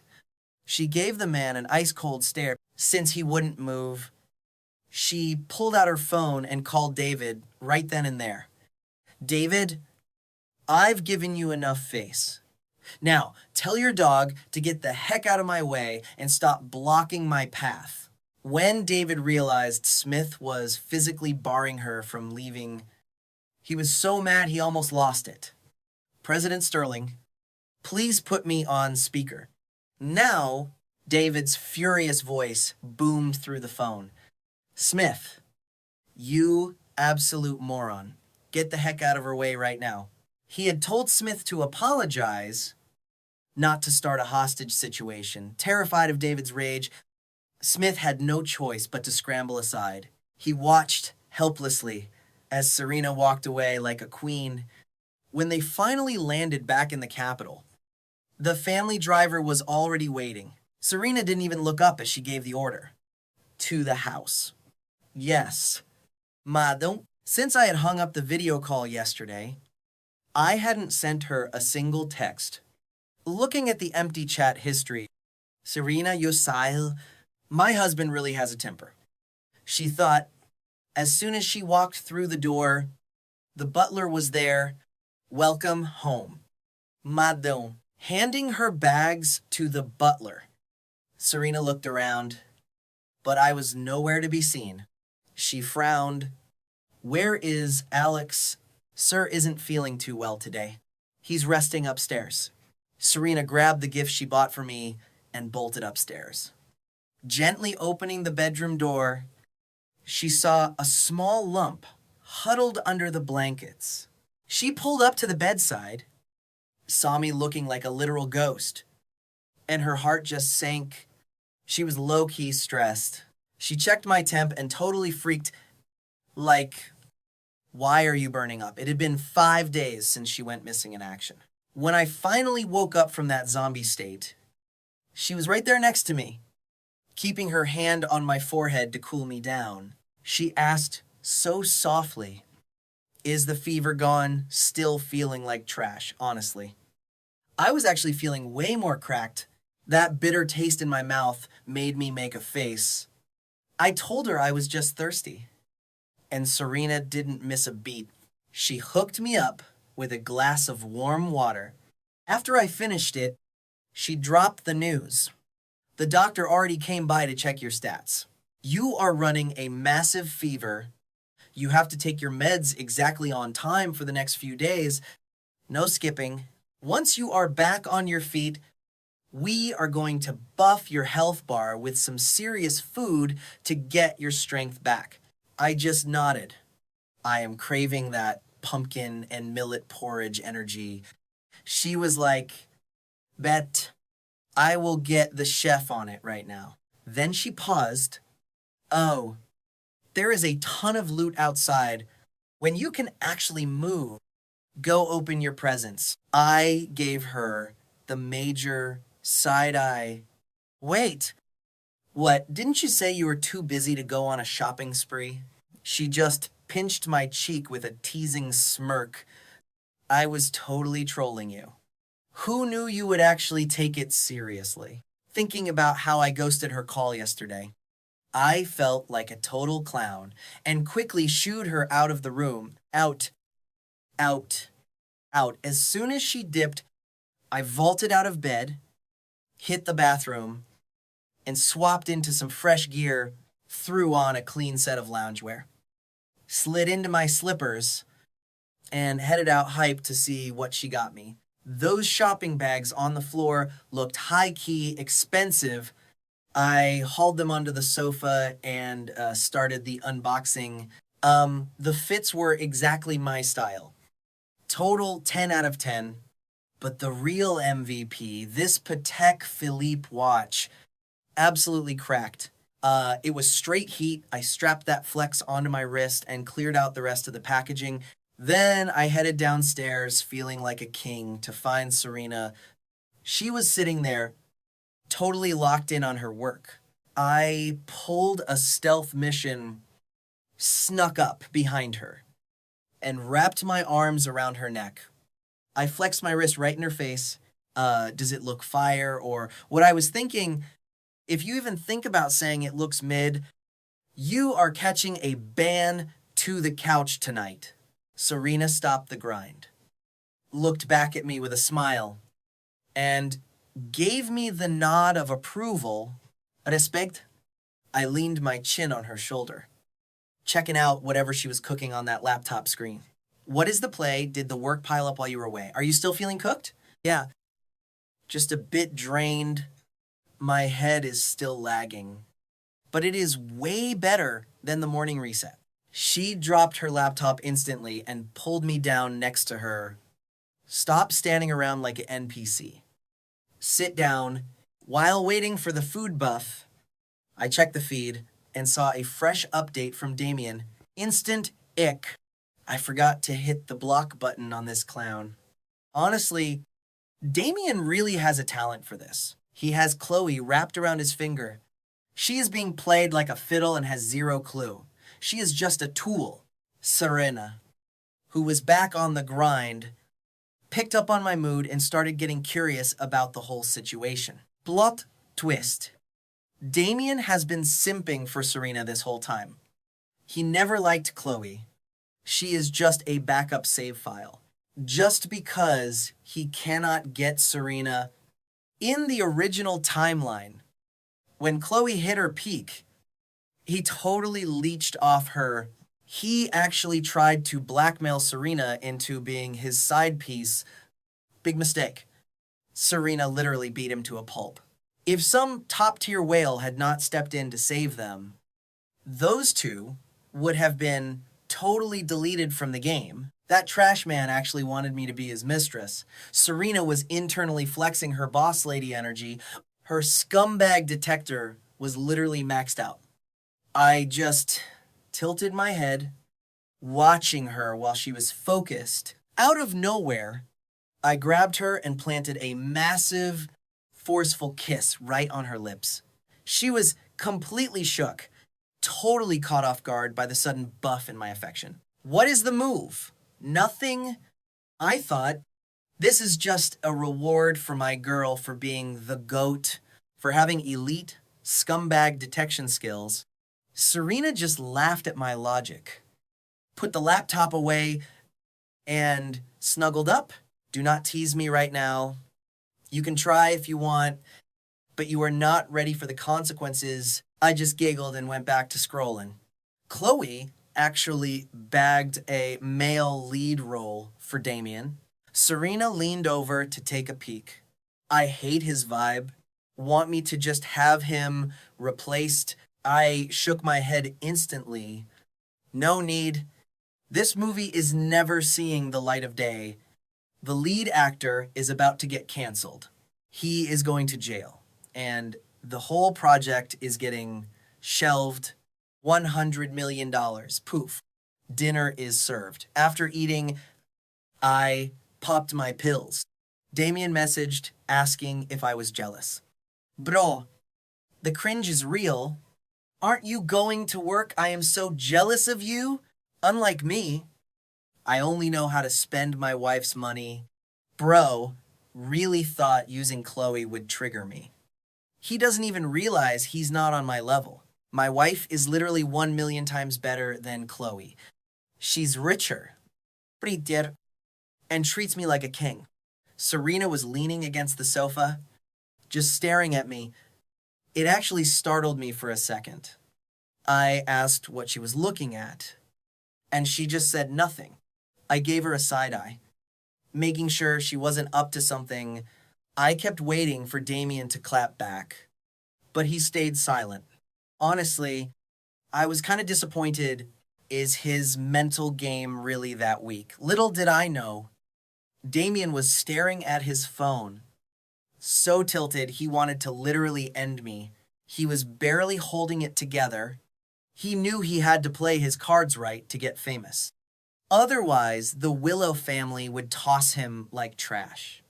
The moment he stopped being useful, once he hit the big leagues and Chloe took over the family, he swore he'd make me and Serena regret ever being born. Thinking about his master plan actually made him feel a bit better. Just then, someone knocked. Damian acted all cautious, asking who it was. When he realized it was Chloe, he relaxed, stood up, and opened the door with that fake bright smile. Chloe, did your family call you home for something important? Nothing huge, just some drama about you and Alex calling off the engagement. The split definitely annoyed the Willow family. After all, their whole business basically runs on the Wood family's money. Chloe had to make up a bunch of excuses to brush it off. So her parents dropped it for now. But they definitely hated Damian's guts. Of course, Chloe didn't tell him any of that. Damian immediately pulled out his best guilt-ridden face. Did they say bad things about me? If I hadn't shown up, you wouldn't be in this mess. Inside, he was throwing a party, but on the outside, he played the perfect victim. This move worked every single time. Chloe, being a total airhead, immediately felt bad and hugged him. Her voice went all soft as she told him it wasn't his fault. She called Alexander petty, which was exactly what Damian wanted. He kept acting all sad until Chloe finally cut him off. Stop blaming yourself. My parents already gave us the green light after saying that. She dragged him into the room to talk about the movie. Once you're done with this shoot, I'll find you an even bigger role. Thank you. Chloe. Damian gave her that gentle smile that always makes her eyes sparkle. She really felt like she was winning him over.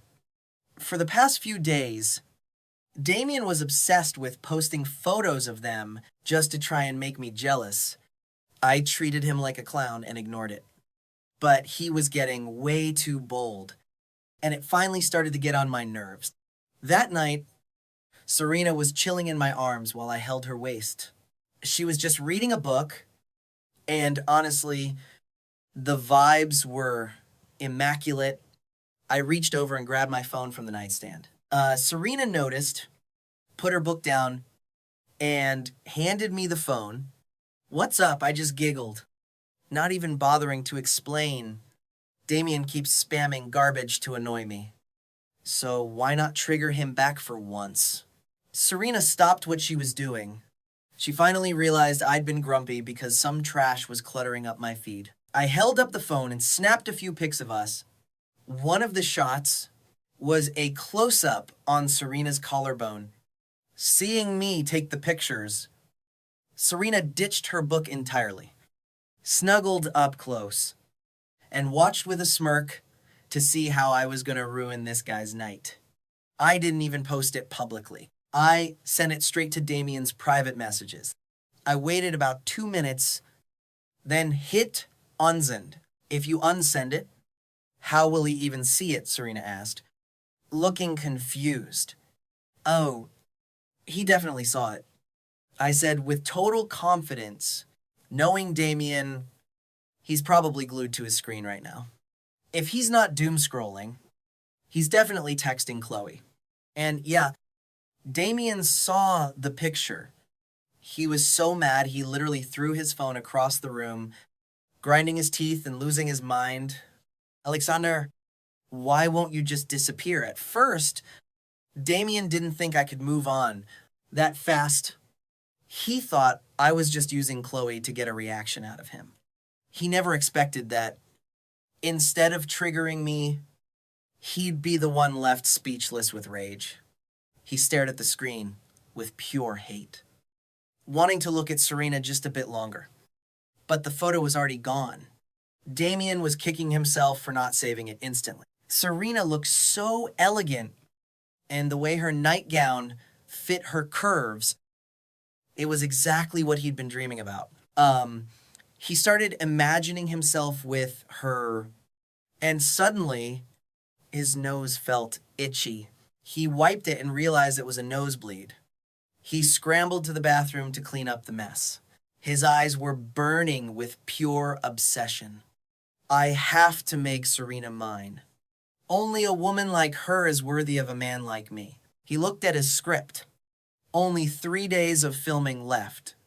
Once it's over, he was determined to find Serena and prove that he was the only one for her. I looked at my phone, which was now dead silent, and smirked.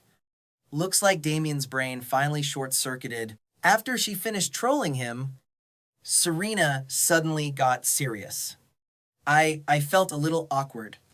I mean, since I'm doing all this, shouldn't I be getting a fat appearance fee? Before I could even finish my sentence, she wrapped her arms around my waist, giving me zero chance to talk business.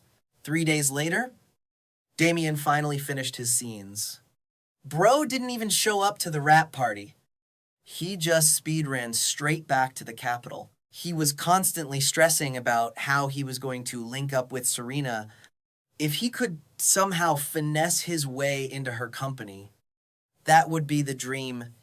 While he was pacing around like a madman, Chloe pulled up with some fire news.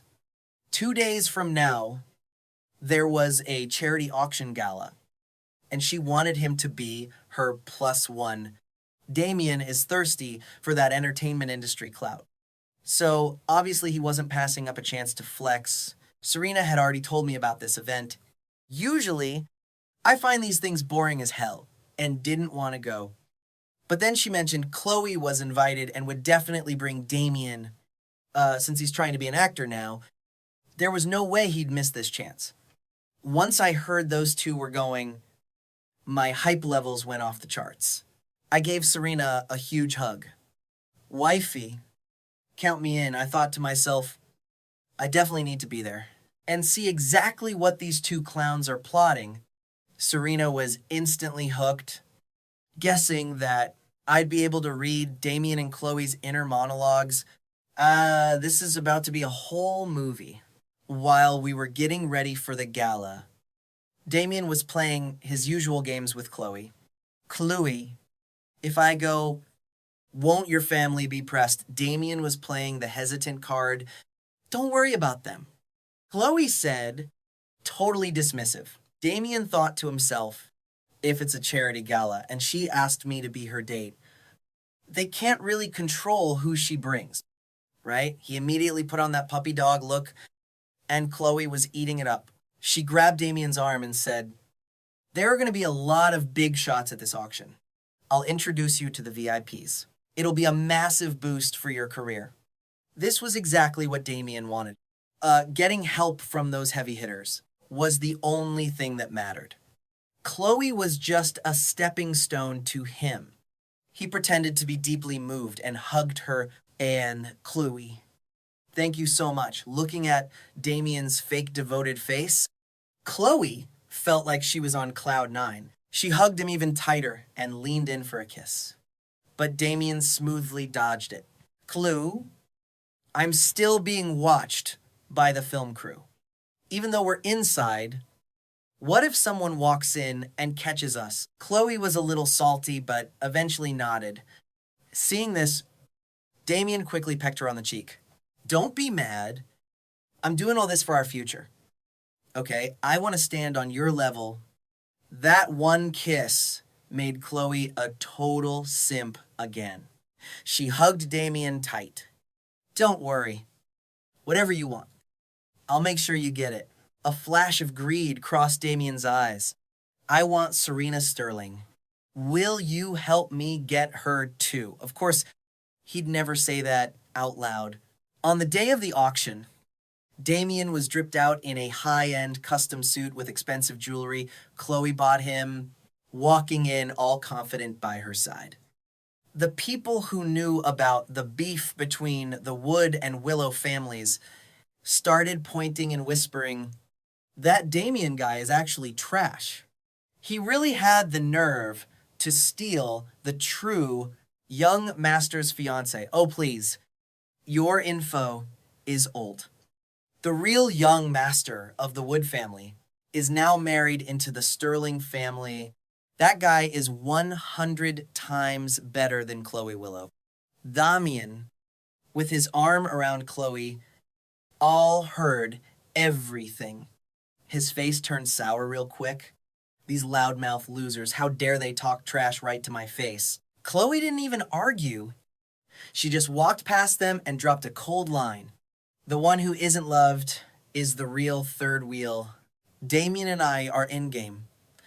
Serena and I had just walked into the hall and caught that whole speech. I couldn't help but let go of Serena's hand and give Chloe a slow clap. Bravo, what a performance.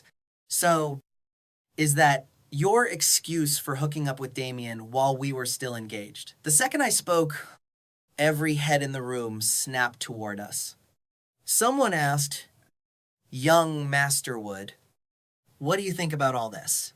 What is there to think? Honestly, I wish this pair of absolute scumbags a lifetime of happiness together. Please just stay locked up with each other forever and don't go back out there to ruin anyone else's life. Damian immediately tried to play the victim.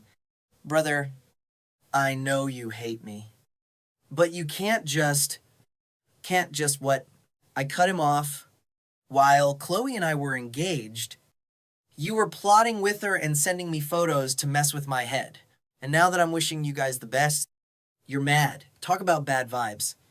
I honestly couldn't stand his constant acting. Ever since I returned to the Wood family, he's played the tragic martyr every single day, acting like I'm some bully. The crowd started looking at each other, totally shocked by the tea. Seeing everyone's vibe shift, Damian panicked and tried to cap his way out of it. That's a lie. He's just trying to ruin me. I didn't even bother to argue. I whipped out my phone and blasted the receipts for the whole crowd to see. Every spicy photo and video of Damian and Chloe was right there on the big screen. The crowd looked like they just smelled something rotten.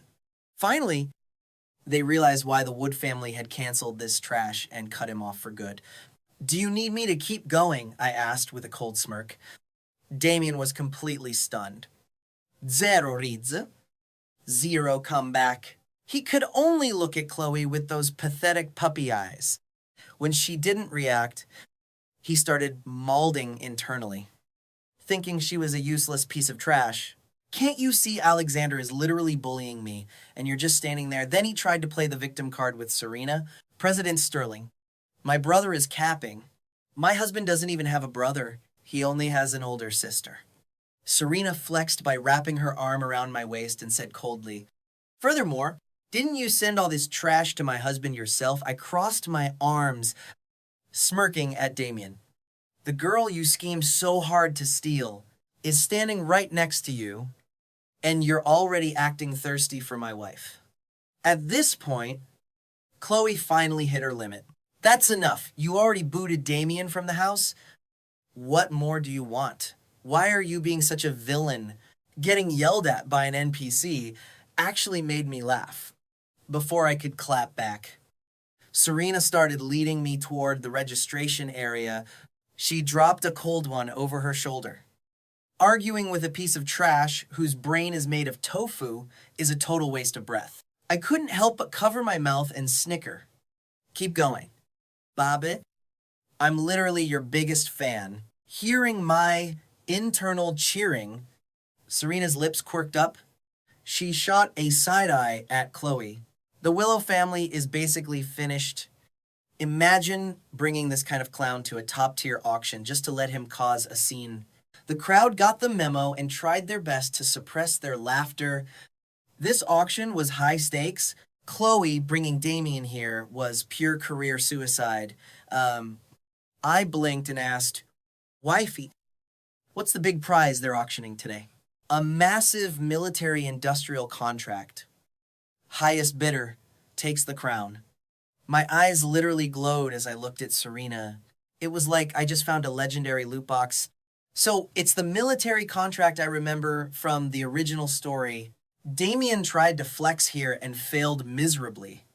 In the end, the partner chose Serena because she's just built different. The funniest part is he relied on his main character plot armor and actually tried to order Serena to hand the contract over to Chloe. He had no idea that against the GOAT villainess, plot armor is just a cloud of smoke. He ended up getting tossed out like garbage. Thinking about the upcoming train wreck makes me so hyped. Can we get this show on the road? Hearing my thoughts. Serena frowned. What kind of brain-dead move is that? Just because of some so-called plot armor, he thinks he can demand a massive contract and give me orders. Does he think my IQ is room temperature? But suddenly, she was down to watch this main character couple self-destruct. Damian had planned to play the victim to win some sympathy points, but Serena didn't even give him the time of day and even flexed our relationship right in his face. He balled his fists, looking totally pressed and full of malice. Just wait until I bag this contract for Chloe. I'll make you beg on your knees. Hearing his thoughts, I made a weird face. You want the queen to beg in your dreams. Bro, your ego is actually insane. Imagine a total noob who knows nothing trying to challenge the final bosses of the business world. Who gave you this confidence, the author of the universe? You couldn't even handle the regular corporate sharks in this room. Let alone Serena. He really thinks he can fight for a contract against the undisputed ruler of Wall Street. Serena pulled me in close and whispered, Husband, want to absolutely delete these clowns who don't know their place. She said it so casually, like she was asking about the weather. I was vibrating with excitement. My face was basically screaming, Can we please? Serena gave me an affectionate head pat. If you want it, let's cook them. I want a front row seat to watch Damian make a complete fool of himself. I whispered back, totally hyped for the show. The auction kicked off fast. First up were some minor items and antique jade. When a tie clip came up, I told Serena, That's fire. Serena didn't say a word. She just locked eyes with the auctioneer. This tie clip starts at 500,000. Minimum increase is 100,000. Let the bidding begin. Damian had his eye on that clip too. He started whining to Chloe. Chloe, that tie clip is so clean. If I wore that solid gold piece, I'd look like a straight boss. If you like it, I'll buy it. Chloe had the bag today. 1 million, 1.3 million. The price hit 2 million. Real quick. Chloe's face fell. The clip was nice, but the price was getting goofy. Damian saw it was getting expensive, so he tried to act humble. Chloe, never mind. It's too much. But his face said he wasn't ready to take the L. Just as Chloe was about to cave, Serena's bored voice cut through the air. $5 million. Serena couldn't be bothered with small numbers. She just waited for the price to peak before shutting it down. Then she went in for the kill. I was literally shaking and grabbed Serena's arm like, what are you doing? 2 million was already a total ripoff. And you just casually bumped it by 3 million. She just looked at me and said, "You're the husband of the head of the Sterling family. You can have whatever you want. Don't even worry about the price tag." Serena's total boss energy silenced anyone else who even thought about bidding for that tie clip. It wasn't that they were broke, but everyone had to show respect to Serena Sterling's clout. The final hammer dropped and it was over. Damian's eyes were bloodshot with pure jealousy. When the price hit 2 million, Chloe was already folding, but Serena just casually dropped an extra 3 million just to flex on me. The status diff was glaringly obvious. He glanced at Chloe next to him. Seriously. A knockoff can't compare to the real deal. This useless woman doesn't even have the guts to raise a bid. Hearing his thoughts, I couldn't help but smirk. So Damian is already starting to resent Chloe. Even though Chloe was the heiress of the Willow family and had that female lead plot armor, compared to Serena, she was pathetically weak. He still wanted that military contract, so he couldn't just go around spending money like a madman. This tie clip wasn't some legendary artifact to Chloe, so it wasn't worth the grind. Plus, getting into a bidding war against an apex predator like Serena, Chloe had zero chance. She looked at Damian all helpless, rubbing her temples, trying to find a way to comfort him. But she stayed quiet. She planned to buy him something more suitable later. Right after that, a set of black diamond cufflinks was brought out. Serena's eyes locked on instantly.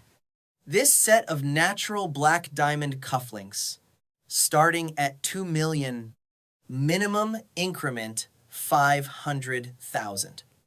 Begin 10 million, Serena stated, totally stone-faced. The wealthy businessmen who were planning to bid on them as gifts for their families were all stunned. A jump of 8 million in one go, absolutely cracked. She was clearly determined to get those cufflinks. Everyone else just helplessly gave up. It was only then that I actually reacted.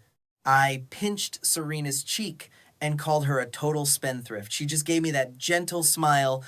The allowance I give you is way more than this. Don't besho sting. You're my husband. You deserve the absolute best. Serena held my hand, acting like 10 million was pocket change. The black card she gave me could buy dozens. Hundreds of these sets. Yet, I was over here stressing over small change. She must have thought I suffered so much before. Husband, you have to believe in your wife's ability to make money. If you don't spend it, how are you going to fulfill your role as a gold-digging husband? Hearing her logic, it actually made a weird amount of sense. I nodded seriously. Then I won't hold back anymore. Serena nodded in satisfaction and went back to watching the auction. Our conversation was overheard by Damian behind us. Seeing Serena buy such ridiculously expensive items for me without even blinking, while Chloe had absolutely nothing to show for him, he just couldn't accept it. Chloe whispered, "These cufflinks don't even suit us anyway." The main quest today is the military contract. Although Chloe spoiled him, she knew how to prioritize the bag. The fact she explained this to him proved she actually valued him. Damian's face went stiff, but he stayed silent. He wasn't a total idiot. He understood Chloe's point. Normal jewelry was fine, but outrageously priced items like this tie clip or those cufflinks, totally off limits. I get it. He muttered. He was salty, But he knew he couldn't afford to burn bridges with Chloe yet. Right now, his whole future relied heavily on her. Whatever I lost today, I'll take back 1,000-fold in the future. Thinking this made his mood improve. He sneaked a glare at me, sneering internally. You think winning 2 items gives you the right to be arrogant? Just wait until we win that military contract. We'll see who's humiliated then. Looking at his internal smugness, I just shook my head. Damian's overconfidence was actually pathological at this point. Damian is so understanding, not making a fuss right now. This was the first time I had heard Chloe's inner thoughts since entering the hall. If Damian heard that, man, I wonder what he'd think next. Serena won 2 more items I liked. Damian's side also managed to snag an item for under $1 million. Budget vibes. Finally, the critical moment arrived. The bidding for the military-industrial corporate partnership began. The presenter was the highest-ranking executive of the whole military enterprise. Upon seeing Serena, his expression shifted slightly. I asked curiously, "Wifey, do you know him? We've met a few times." She said, "Done some minor business together." I just nodded. It looked like Serena had a massive chance of securing this contract. I wondered how Damian, who was 100% sure he'd win, would react once the bidding actually popped off. Serena didn't jump in immediately. She was just vibing and watching the room. By the time Chloe jumped in, the price was already over $8 billion. She shouted, $10 billion. Damian frowned and whispered, "Chloe, isn't this way too expensive? What kind of contract requires $10 billion? No way. They're just trying to scam you." Right? The crowd started clowning them, and Damian looked like a total loser. Even Chloe was done with him. "Damian, stop capping. We barely know the details of this project. The real info comes out after the bidding." Damian was basically begging to get absolutely roasted right now. I am for real though. It is just a normal deal. Why drop $10 billion? If they have that much money, they should just give some to me. The room went ice cold. Someone who hated Chloe looked at him like he was literal trash. "Yo, Chloe Willow, next time you pull up to an event like this, bring someone who actually knows how to shut up." They said it louder so everyone could hear. Some people really act like they know everything, but every time they talk, they just make absolute fools of themselves. The big boss on stage just smirked. If this guy thinks we are running a scam, we can just let Miss Willow back out of the bidding right now. Getting called out by a top-tier boss, Chloe, was fuming. She death stared Damian. "If you do not know what is going on, then shut your mouth." This deal is make or break for the Willows. Damian tried to justify himself, but Chloe shut him down. "Shut it. Keep talking, and I will not be able to bid at all." Damian immediately pulled the victim card. Do you hate me now?" Chloe looked like she had a massive headache. "Damian, now is not the time for this. You are actually regretting this, aren't you?" Damian completely lost it, stood up, and pointed at Chloe like a drama queen. I was just sitting there watching the show like this is peak cinema. "Weren't you supposed to be the smart one? Why act like a total NPC now?" He was basically trashing Chloe's reputation. Right in front of everyone. Seeing Chloe's face go pitch black, I could not help but laugh. I wanted to see exactly how deep of a hole he would dig. "Damian, do you even realize where we are right now?" Chloe finally snapped. Normally she would have babied him, but this was different. The room was packed with VIPs and military heavies. Him throwing a tantrum was a total L for her. Finally, Damian realized the whole room was looking at him like he was a freak. I leaned back and smirked. "We get it. You guys are goals or whatever. But please, keep the drama for your private messages. Stop stalling the auction. What is wrong with the Willow family? Bringing this clown here just to mess with us. Damian had no choice but to hide behind Chloe. She had to stand up and apologize like a parent of a misbehaving kid. Me bad. Everyone. This one is on us. The crowd finally tuned back into the auction.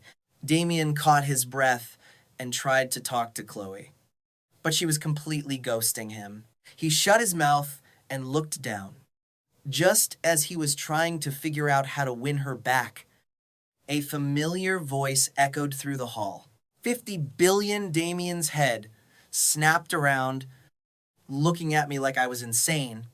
Alexander, if you do not know the game, stay out of it. Aren't you scared President Sterling is going to lose it? He was pure salty. I just gave him a light smile. Oh, this is just some pocket money my wife gave me. It is my money. So why are you so pressed about it? My mind flashed back to my past life memories. This auction was actually for some insane microchip tech. The final price was supposed to hit 1.8 trillion. If I remembered right, in 6 months, the tech would go viral. A total game changer. Serena's 1.8 trillion investment was going to 10 times her money. She only had a basic idea of what this project was. She did not even know it was about chips yet, but her main companies were starving for them. If things went like the original plot, partnering with the military meant she would be the absolute goat of the industry, second only to the government. Serena shot a "you are cooked" look at Damian, then smiled at me. Husband, you take over the bidding. Spend whatever you want. I have got the bags. Just ignore these irrelevant clowns. Okay, I just nodded. The crowd started whispering, who tries to tell someone else how to spend their cash, especially when the wife is totally chill about it. Why is that guy so triggered? Damian's face went bright red. He tried to clap back, but Chloe snatched him back. Shut up, he had to eat his words. The bidding hit 1 trillion in no time. Chloe was out of the game. That her bank account was looking dry. Only 3 big players were left when it hit 1.3 trillion. It was down to Serena and one other heavy hitter. I knew their limit was 1.5 trillion, so I just dropped the final hammer. 1.8 trillion. As soon as I said that, the competition folded. They did not have the liquid cash to handle Serena's smoke. They could only watch while we secured the bag. Damian screamed, Alexander, you are actually tripping Serena. Keep him on a leash. Serena frowned, looking totally bored. Chloe, Willow, come get your dog. Don't stick your nose into my family's business. The whole hall absolutely lost it. This whole scene was legendary. Damian's crying like a total loser. His tears falling like broken pearls. He's looking at Chloe like a kicked puppy. Chloe. I was just trying to help. I didn't mean it, bro. Chloe's wishing she never brought this trash to the auction in the first place. She couldn't believe he'd say something so cringe and humiliating. We're leaving, she said, and she didn't even look back. She's straight up ghosting Damian while he's chasing after her. Damian's thinking, damn it, Alexander. If it weren't for you, I wouldn't have lost my cool like this. Hearing his thoughts, I instinctively pointed at myself. Are you for real right now? You took a massive L on your own, and now you're blaming me. I'm the scapegoat. Is this man actually brain dead? How is your mouth running my fault? Seeing me space out. Serena's just stroking my hair like, look at my man, doing nothing and still getting flamed. My poor husband. But honestly, she was totally baffled too. How is this absolute idiot supposed to be the main character, spouting that pure bandit logic in front of the entire crowd? Did he think he was being cute after today? Damian is going to be the biggest laughing stock in high society. And he's dragging Chloe's reputation straight to the gutter. How does her fiancé even have the audacity to say this stuff? I thought about it seriously. It's probably because he's been hard carried by women his whole life. Whatever he wanted, someone just handed it to him on a silver platter. He probably thought Serena was just another person he could buy with some sweet words. Real talk, Damian's biggest cheat code was just the women around him. These women couldn't stand to see him sad. To them, he was just an innocent, naive puppy. But bro was clearly playing dumb on purpose. He always acts like, I'm so silly. I'm sorry. And every time he pulls that move, no matter how mad someone is, and seeing his pitiful face makes them just suck it up. Too bad for him. This time, he crashed headfirst into Serena Sterling, the literal apex predator villainess who conquered Wall Street years ago. You think she's falling for some cheap manipulation? A minor character like Damian doesn't even make a ripple in her world. He probably thought that because there were so many people, she wouldn't be able to refuse him in public. Serena's just rubbing her temples like, are you serious? She sigh hill. Totally done with it. Do I look that easy to bully? Are we both just rich idiots to him? I patted her shoulder, telling her not to take the trash to heart. Serena held my hand, and her expression looking a little peculiar. We got the contract. Time to grab our auction loot and head home. We retrieved our jewelry and prepared to dip. As we approached the exit, we saw Chloe and Damian having a full-on meltdown. Chloe, what do you mean? Wasn't I just trying to help you out? Damian's crying, playing the victim card. Obviously, Chloe told him how important the contract was, so he thought he could just beg Serena for it. Why was it his fault now? For the first time, Chloe felt like she didn't even know the man standing in front of her. What exactly is your deal with Serena Sterling? Damian froze, shaking his head. He'd only met Serena a couple of times. There was zero connection. Does he think a business contract is just something you give away for free? Chloe was speechless. That's a contract. Serena Sterling paid $1.8 trillion for. You have no connection to her. So where do you get the nerve to ask her to just hand it over? Do you have zero brain cells? How could you say something that embarrassing in front of a massive crowd? Chloe was dying of regret. Bringing Damian to the auction was a massive mistake. She could already picture her family's reaction. They already hated Damian. And now that he'd caused this disaster, she had no idea how long it would take to explain this mess. Their engagement was looking more impossible than ever. Damian's tears were flowing freely. I really just wanted to help you. He said, Damian, could you please use your brain before you speak? Look what happened. I don't even know how my cousins are going to roast me. Chloe didn't even dare tell him that her family was already done with him. Chloe, I just wanted to help so badly. I messed up, and I'm sorry. Will you forgive me? Damian grabbed her arm, whining and shaking it like a toddler. And sure enough, with Chloe, he's got that main character plot armor. As long as he acts weak, she'll unconditionally forgive him. I know you meant well, but a lot of things aren't that simple, especially with Serena Sterling. She's not someone, just anyone can boss around.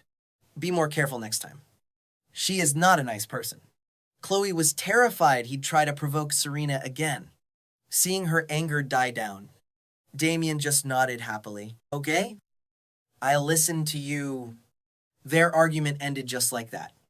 And they held hands and left like they were all lovey-dovey again. Damian didn't even care about keeping his distance anymore. I just sneered. Damian really has some skills. He's got that male lead buff. Whatever mistakes he makes, someone will always feel sorry for him. Serena just scoffed with pure contempt. Stupid is as stupid does. Even if he's the male lead, he's still a clown. The people who defend him must be clowns too.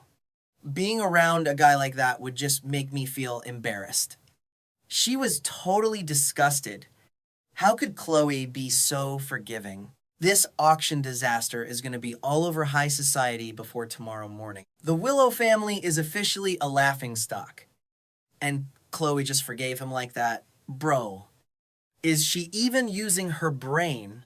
Does the Willow family know she's this deep in her delusions? I leaned over to Serena, asking curiously, what are you thinking about? I'm thinking an uproar this massive is definitely going to reach the Willow family's ears. A top-tier family becoming a total meme just because of some guy.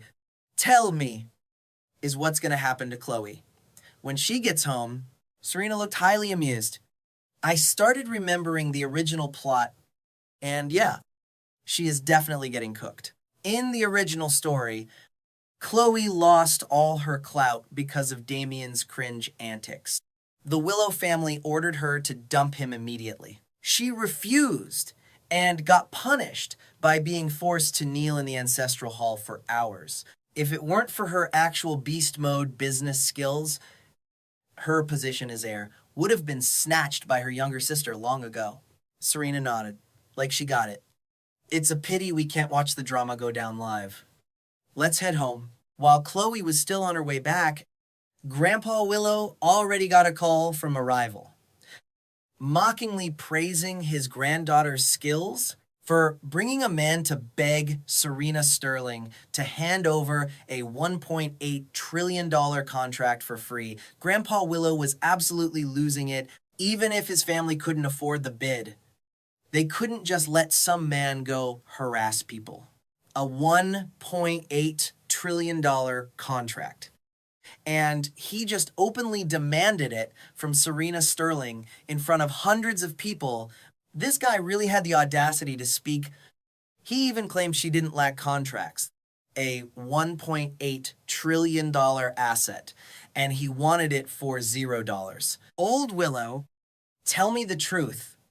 Did you tell them to do this? The rival sneered. Grandpa Willow was so enraged he literally smashed his phone. His face was as dark as a storm cloud.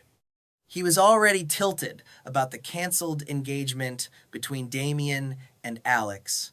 This incident just pushed his fury to the breaking point.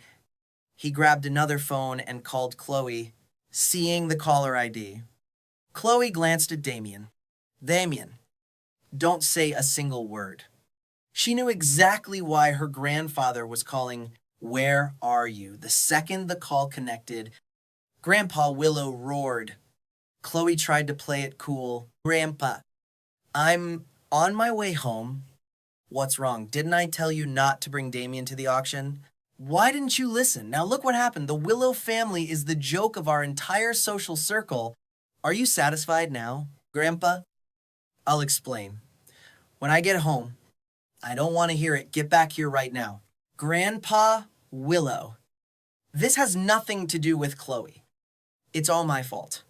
Hearing Damian's voice, Grandpa Willow's rage hit the ceiling.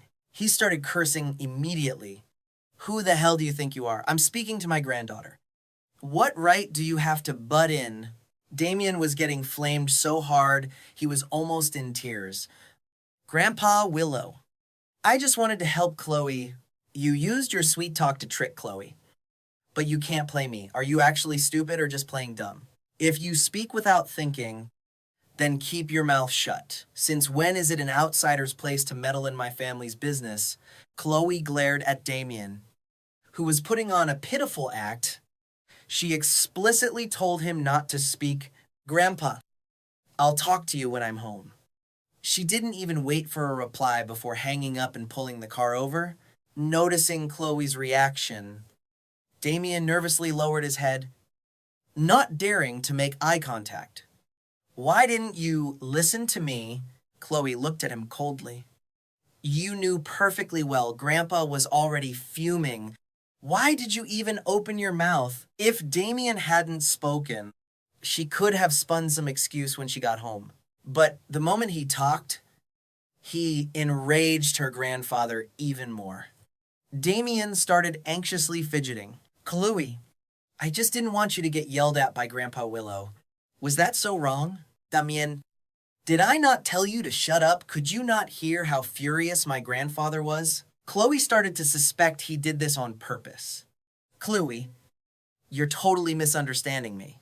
Looking at him crying like a baby for the first time, Chloe didn't even want to comfort him. Like, does crying solve the problem? Can you stop playing the victim every time you mess up? Your 2 sentences could literally cost me my position as heir. Do you even understand that Chloe gritted her teeth in anger? Damian panicked. It's not that serious. Is it? Not that serious. You think my life in the Willow family is easy. My cousins are literally preying on my downfall. And now you've handed them an opportunity on a silver platter. Damian awkwardly wiped his tears. Then what can I do to help you? Do nothing. Stop meddling in my business and stop thinking you're being clever. Stop doing things you think are good for me. Damian, if you cause trouble again, I truly won't be able to protect you. Chloe hadn't wanted to be this harsh, but seeing him so clueless, she had to make it clear. Damian was stunned. What do you mean? Ever since my engagement with Alexander was canceled, the rest of the family has been done with you. They told me to cut ties. I've gambled everything on you. I threw away my entire future just to protect you. And this is how you repay me. Chloe looked at Damian, her eyes full of straight-up disappointment. Damian was in a total panic. I swear, I had no idea about any of this. If I'd known sooner, I would have done something to fix it. Even if you knew, nothing would have changed. The outcome was already set in stone. Chloe just shook her head, feeling completely hopeless. It was just like before. She told him specifically not to talk to her grandfather, but he was too stubborn and did it anyway. Don't you trust me? It's not even about trust anymore. Damian, it's that everything you do makes it impossible for me to believe in you. Chloe let out a long sigh. Before all this drama started hitting her, she used to think Damian's trouble making side was kind of cute, but now this constant habit of causing disasters was giving her a massive migraine. I guess it's true what they say. You only feel the sting when the knife actually cuts your own skin. She was done with this conversation. She drove Damian back to his place in silence. Chloe, look, about today. I'm so sorry. I really know I messed up this time. Damian looked at her with serious eyes. If you need me to go and explain everything to them, I'll do it. I promise. Chloe's hands froze on the steering wheel. No way. She was terrified that if he tried to explain things, she'd be kicked out of her own family for good. Damian wanted to keep yapping, but Chloe already floored it, leaving him standing there in the dust as her taillights faded away. He frowned, totally confused. He didn't expect Chloe to act like this. Today was definitely a major miscalculation on his part.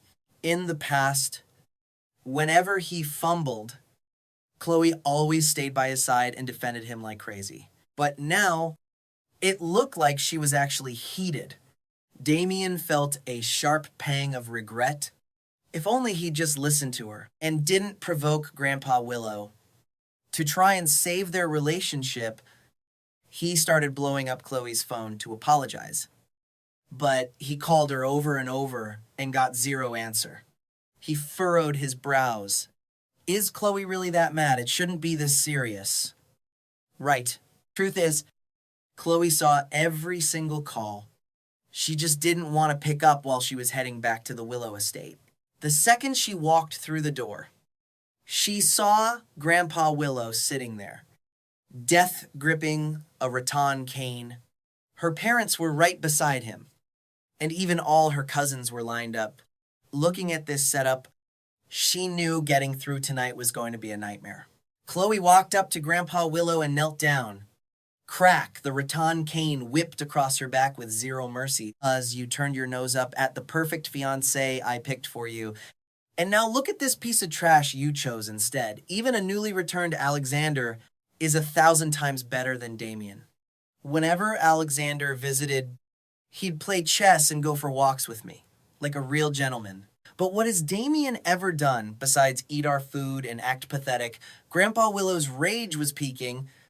Do you have any idea how many people called to mock us today? They're saying, we're so broke, we couldn't afford the bid. So we sent Damian to beg for a multi-billion-dollar contract like a stray dog. Chloe, you've dragged our family name through the mud. Are you happy now, Grandpa? Please, let me explain. I don't want to hear your lies. You think I'm blind to what happened. Damian isn't that kind of person. Hearing her still trying to defend that loser, Grandpa Willow's anger went off the charts. But before he could swing again, Chloe's phone started ringing nonstop. Damian seriously has zero sense of timing. Calling right now is basically signing a death warrant. Grandpa Willow barked out an order. Put it on speaker. Let's hear what this clown has to say. Chloe didn't want to answer, knowing it would only make things worse. But under her grandfather's terrifying glare, she had to cave. As soon as she hit speaker, Damian's whiny voice filled the entire room. Chloe, are you still mad at me? Or is Grandpa Willow and your family acting up again? If they are, I'll come over and set them straight.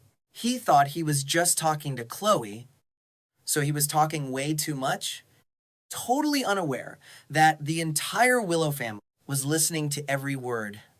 Chloe felt a massive migraine coming on. I'm busy right now. I'll call you back later, afraid of what he'd say next. She tried to hang up immediately. No, wait. I have to make things clear to Grandpa Willow and everyone else. What if they misunderstand you? Honestly, it's clearly their fault for not bringing enough money to the table. Why are they even blaming you? Damian kept complaining, shifting all the blame onto Grandpa Willow and the family. The entire Willow squad was so furious, they actually started laughing because of how delusional he was. Chloe's face went dark. Damian, shut your mouth right now. Which family on earth can just pull out 1.8 trillion in liquid cash? In your eyes, was that not enough money? How much would have been enough for you? Damian whined back. Look, I'm not wrong. Why are you so mad over such a tiny thing? Chloe, I know I messed up a bit. Stop being mad. Okay, let's just go out and have some fun. He actually thought if Chloe just came out and he teased her a bit, everything would just blow over. Grandpa Willow couldn't take it anymore. He let out a cold, sharp laugh. Damian, the internal business of the Willow family doesn't need an outsider, like you running your mouth.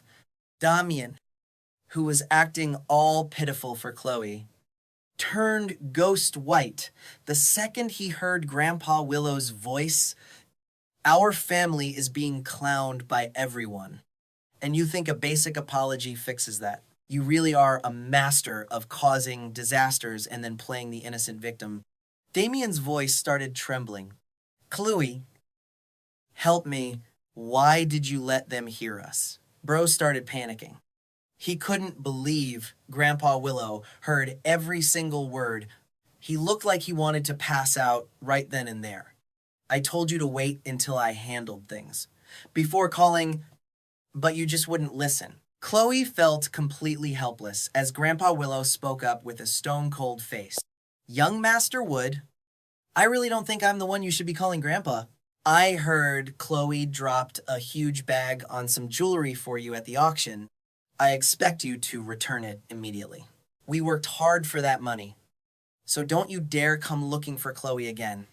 Our family has no room for a wealthy young master like you. As for the movie deal, the filming is already done, so there's no turning back. Now, even though they were salty, there was nothing they could do about it. Chloe tried to cut in and say something, but one sharp glare from Grandpa Willow shut her up instantly. When he heard he had to give the jewelry back, Damian totally lost it and started throwing a tantrum. Chloe, I am so sorry. I really didn't mean to say those things. Please just forgive me. But Chloe didn't say a word. Damian always does this. He messes up, says he's sorry, and claims he didn't mean it. To be honest, the guy is just straight up brainless. All of this could have been avoided so easily, but he refused to listen. Nothing that happened today was an accident. Chloe was finally getting sick of his act. His behavior was a total slap in the face to her, and his petty little schemes were way too obvious. He was intentionally saying those things to mess with her head and make her feel bad for him so she would stop being mad. He didn't expect Chloe to see right through his game. Realizing he was caught, Damian immediately switched back to his victim persona. Lou, things are already bad enough. Don't misunderstand me like this. I'm not that kind of person. Only you know who you really are. Chloe couldn't even be bothered to argue with him anymore. Damian tried to keep yapping, but she hung up on him. When he tried to call back, she totally ghosted him. Grandpa Willow watched her hang up and said coldly, Chloe, is this really the loser you gambled your entire future to protect? In what world is he better than Alexander? Compared to a guy like Alexander, where exactly does this greedy leech even stand? I still don't get why you dumped a legend like Alexander for this trash. Chloe stayed silent because she knew he was right. She had to admit that Damian was a massive downgrade, remembering how good she actually had it. Her feelings were a mess of regret. I'm giving you two choices. One, give up your spot as the heir to this family. We don't need a leader who can't tell right from wrong. Two, do what we say and get engaged to the person we choose for you. They had already made the decision about the engagement today. After seeing Damian's circus act, Grandpa Willow was genuinely scared for the family's future. Of course, Chloe wasn't about to give up her crown as the heir. She had no choice but to cave. Grandpa, I choose the engagement. She was already calculating her next move, thinking that as long as she held the power, she could do whatever she wanted. If she wanted to break the engagement later, she figured she'd just call it off. Then Mrs. Willow saw right through her daughter's fake act and sighed in total disappointment. Chloe, do you really think once you're in charge, you can just do whatever you want? Ever since you started obsessing over Damian, I've been completely done with you. As a woman, I can see exactly what kind of snake he is. But you refuse to see the truth. You think we're just being haters. What is it about Damian that makes you defend him like this? Forget everything else. Just look at today. Deep down that Damian's own stupidity caused this mess, yet he blamed us. Don't you realize how ridiculous that is? He even tried to turn you against your own family. Does he not realize that to prepare for that bid, we had to pull every single cent we had, and he had the nerve to complain it wasn't enough? Someone raised in the Wood family shouldn't be this clueless. The fact that he spouted such idiotic nonsense proves he did it on purpose. I can't think of any other reason. You need to give this family a real answer. Chloe realized her mother was right. A guy from a family like that wouldn't just cause a scene at an auction for no reason. He did it on purpose, thinking his old tricks would work again. He thought acting cute would make everyone fold, but he just hit a brick wall this time. Mrs. Willow said coldly, I don't even need an answer. Just get the money back that we spent on him at that auction. From now on, stay far away from that trash. When she heard she had to cut ties with Damian, Chloe hesitated again, seeing that Mrs. Willow felt a sharp pain of frustration in her chest. Forget it. Just forget it. She doesn't even want this chance. This girl is literally possessed. She's still pining after Damian.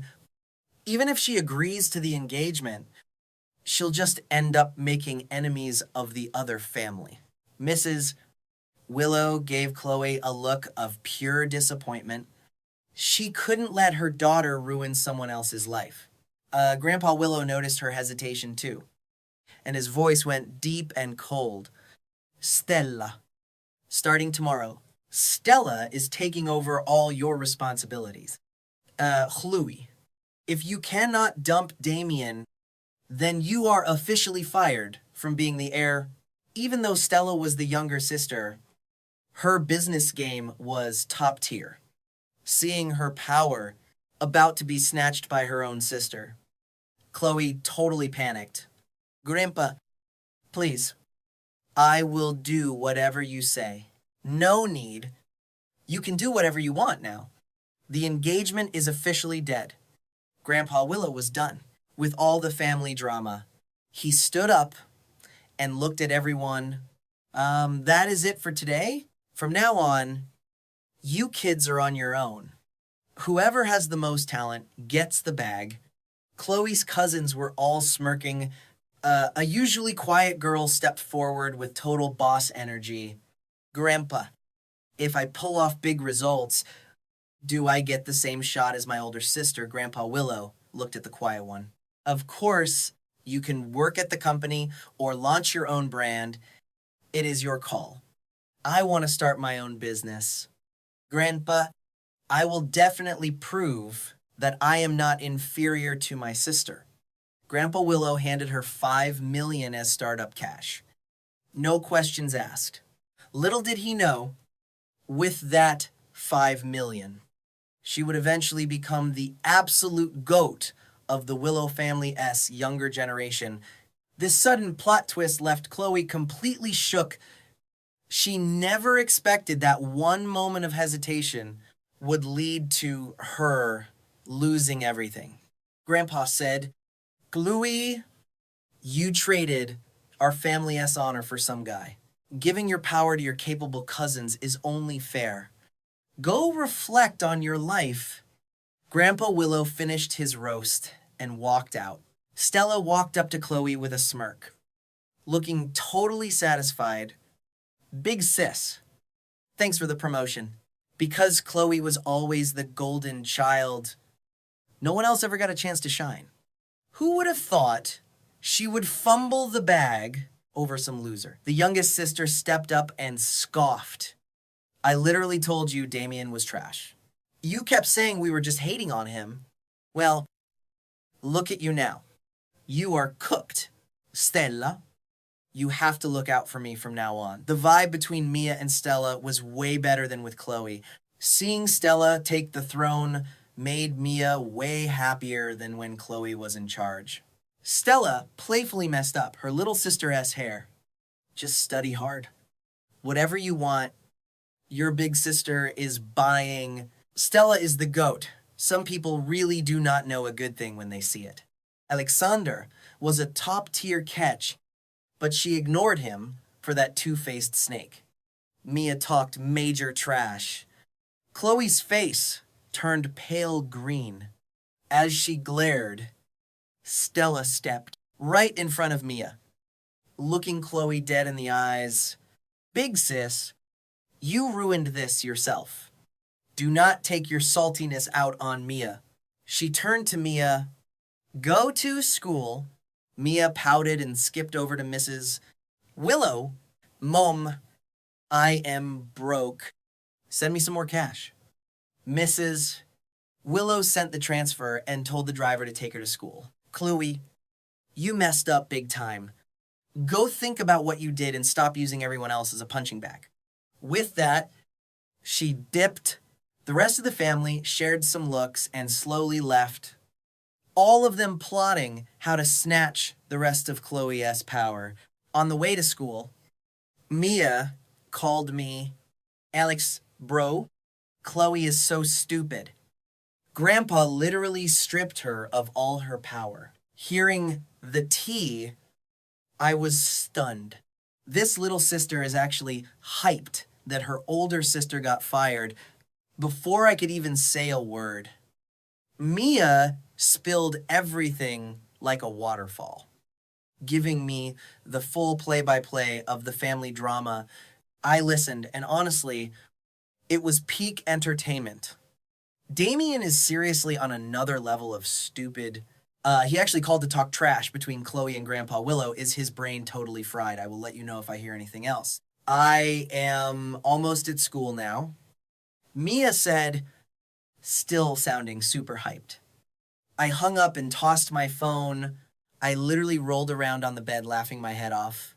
Serena came out of the shower and saw me losing it. Seeing me like that, she walked over and gave me a kiss. What is so funny, Mia just called. She said, Grandpa Willow officially fired Chloe. Now it is a free for all for the Willow family throne. I was totally gloating, all because Damian called Chloe right in front of Grandpa Willow to play the victim and complain that they did not bring enough cash. The more I think about it, the more insane it gets. What is actually going on in Damian S. head? 1 trillion was the absolute limit of the Willow family S liquid cash, and he had the nerve to say it was not enough. How much is enough for this guy? Serena was also starting to think the main character S brain was just broken. Chloe really brought this on herself. I nodded. For real. All she had to do was agree to Grandpa Willow's demand to dump Damian, and she would have been fine. But she chose the trash. The Willow family lost all their face because of him. There was no way they would let that slide. Oh, and here is the best part. I looked at Serena with a grin. What has you this hyped? That expensive bracelet Chloe bought Damian at the auction. The Willow family is demanding he give it back. Serena saw zero issues with this. Taking back what's yours is just common sense. But knowing Damian's ego, if he actually has to give it back, he's going to lose so much face. He'll be totally cooked. He's definitely going to go hunting for a new target. Serena narrowed her eyes. A trash bag like Damian definitely has more backups than just Chloe. Now that Chloe lost her spot as heir, she's useless to him. The perks are gone. With an ambition as massive as his, no way is he satisfied. With how things are going, I just chilled and leaned against Serena, listening to her flawless logic, and nodded along like, exactly. Next up was that legendary director who just landed back in the country. Right then, I was hugging Serena's waist, trying to find a way to bring up my wife signing a contract. I wanted her to invest in that massive blockbuster from the original plot. That movie made Chloe absolutely filthy rich. An investment of $200 million turned into a $3 billion box office. Talk about a guaranteed flex. Since she heard my inner thoughts, Serena got interested fast. Hubby, do you know about any other connections Damian has? Something we can actually use. When she took the lead like that, my eyes lit up. I sat up immediately. There's actually this one girl, Clara. She's a young director who just got back from studying abroad. She's holding a script that is straight fire. She just got back. How about we sign her and fund the movie? I looked at Serena with total hype, practically begging her to just throw her money at it. Serena just pinched my cheek and pulled me into her arms. Since my husband is hyping her up this much, I'll have my people contact her and see what's up. I was so hyped. I hugged her and gave her a huge kiss on the cheek. You are literally the goat of wives.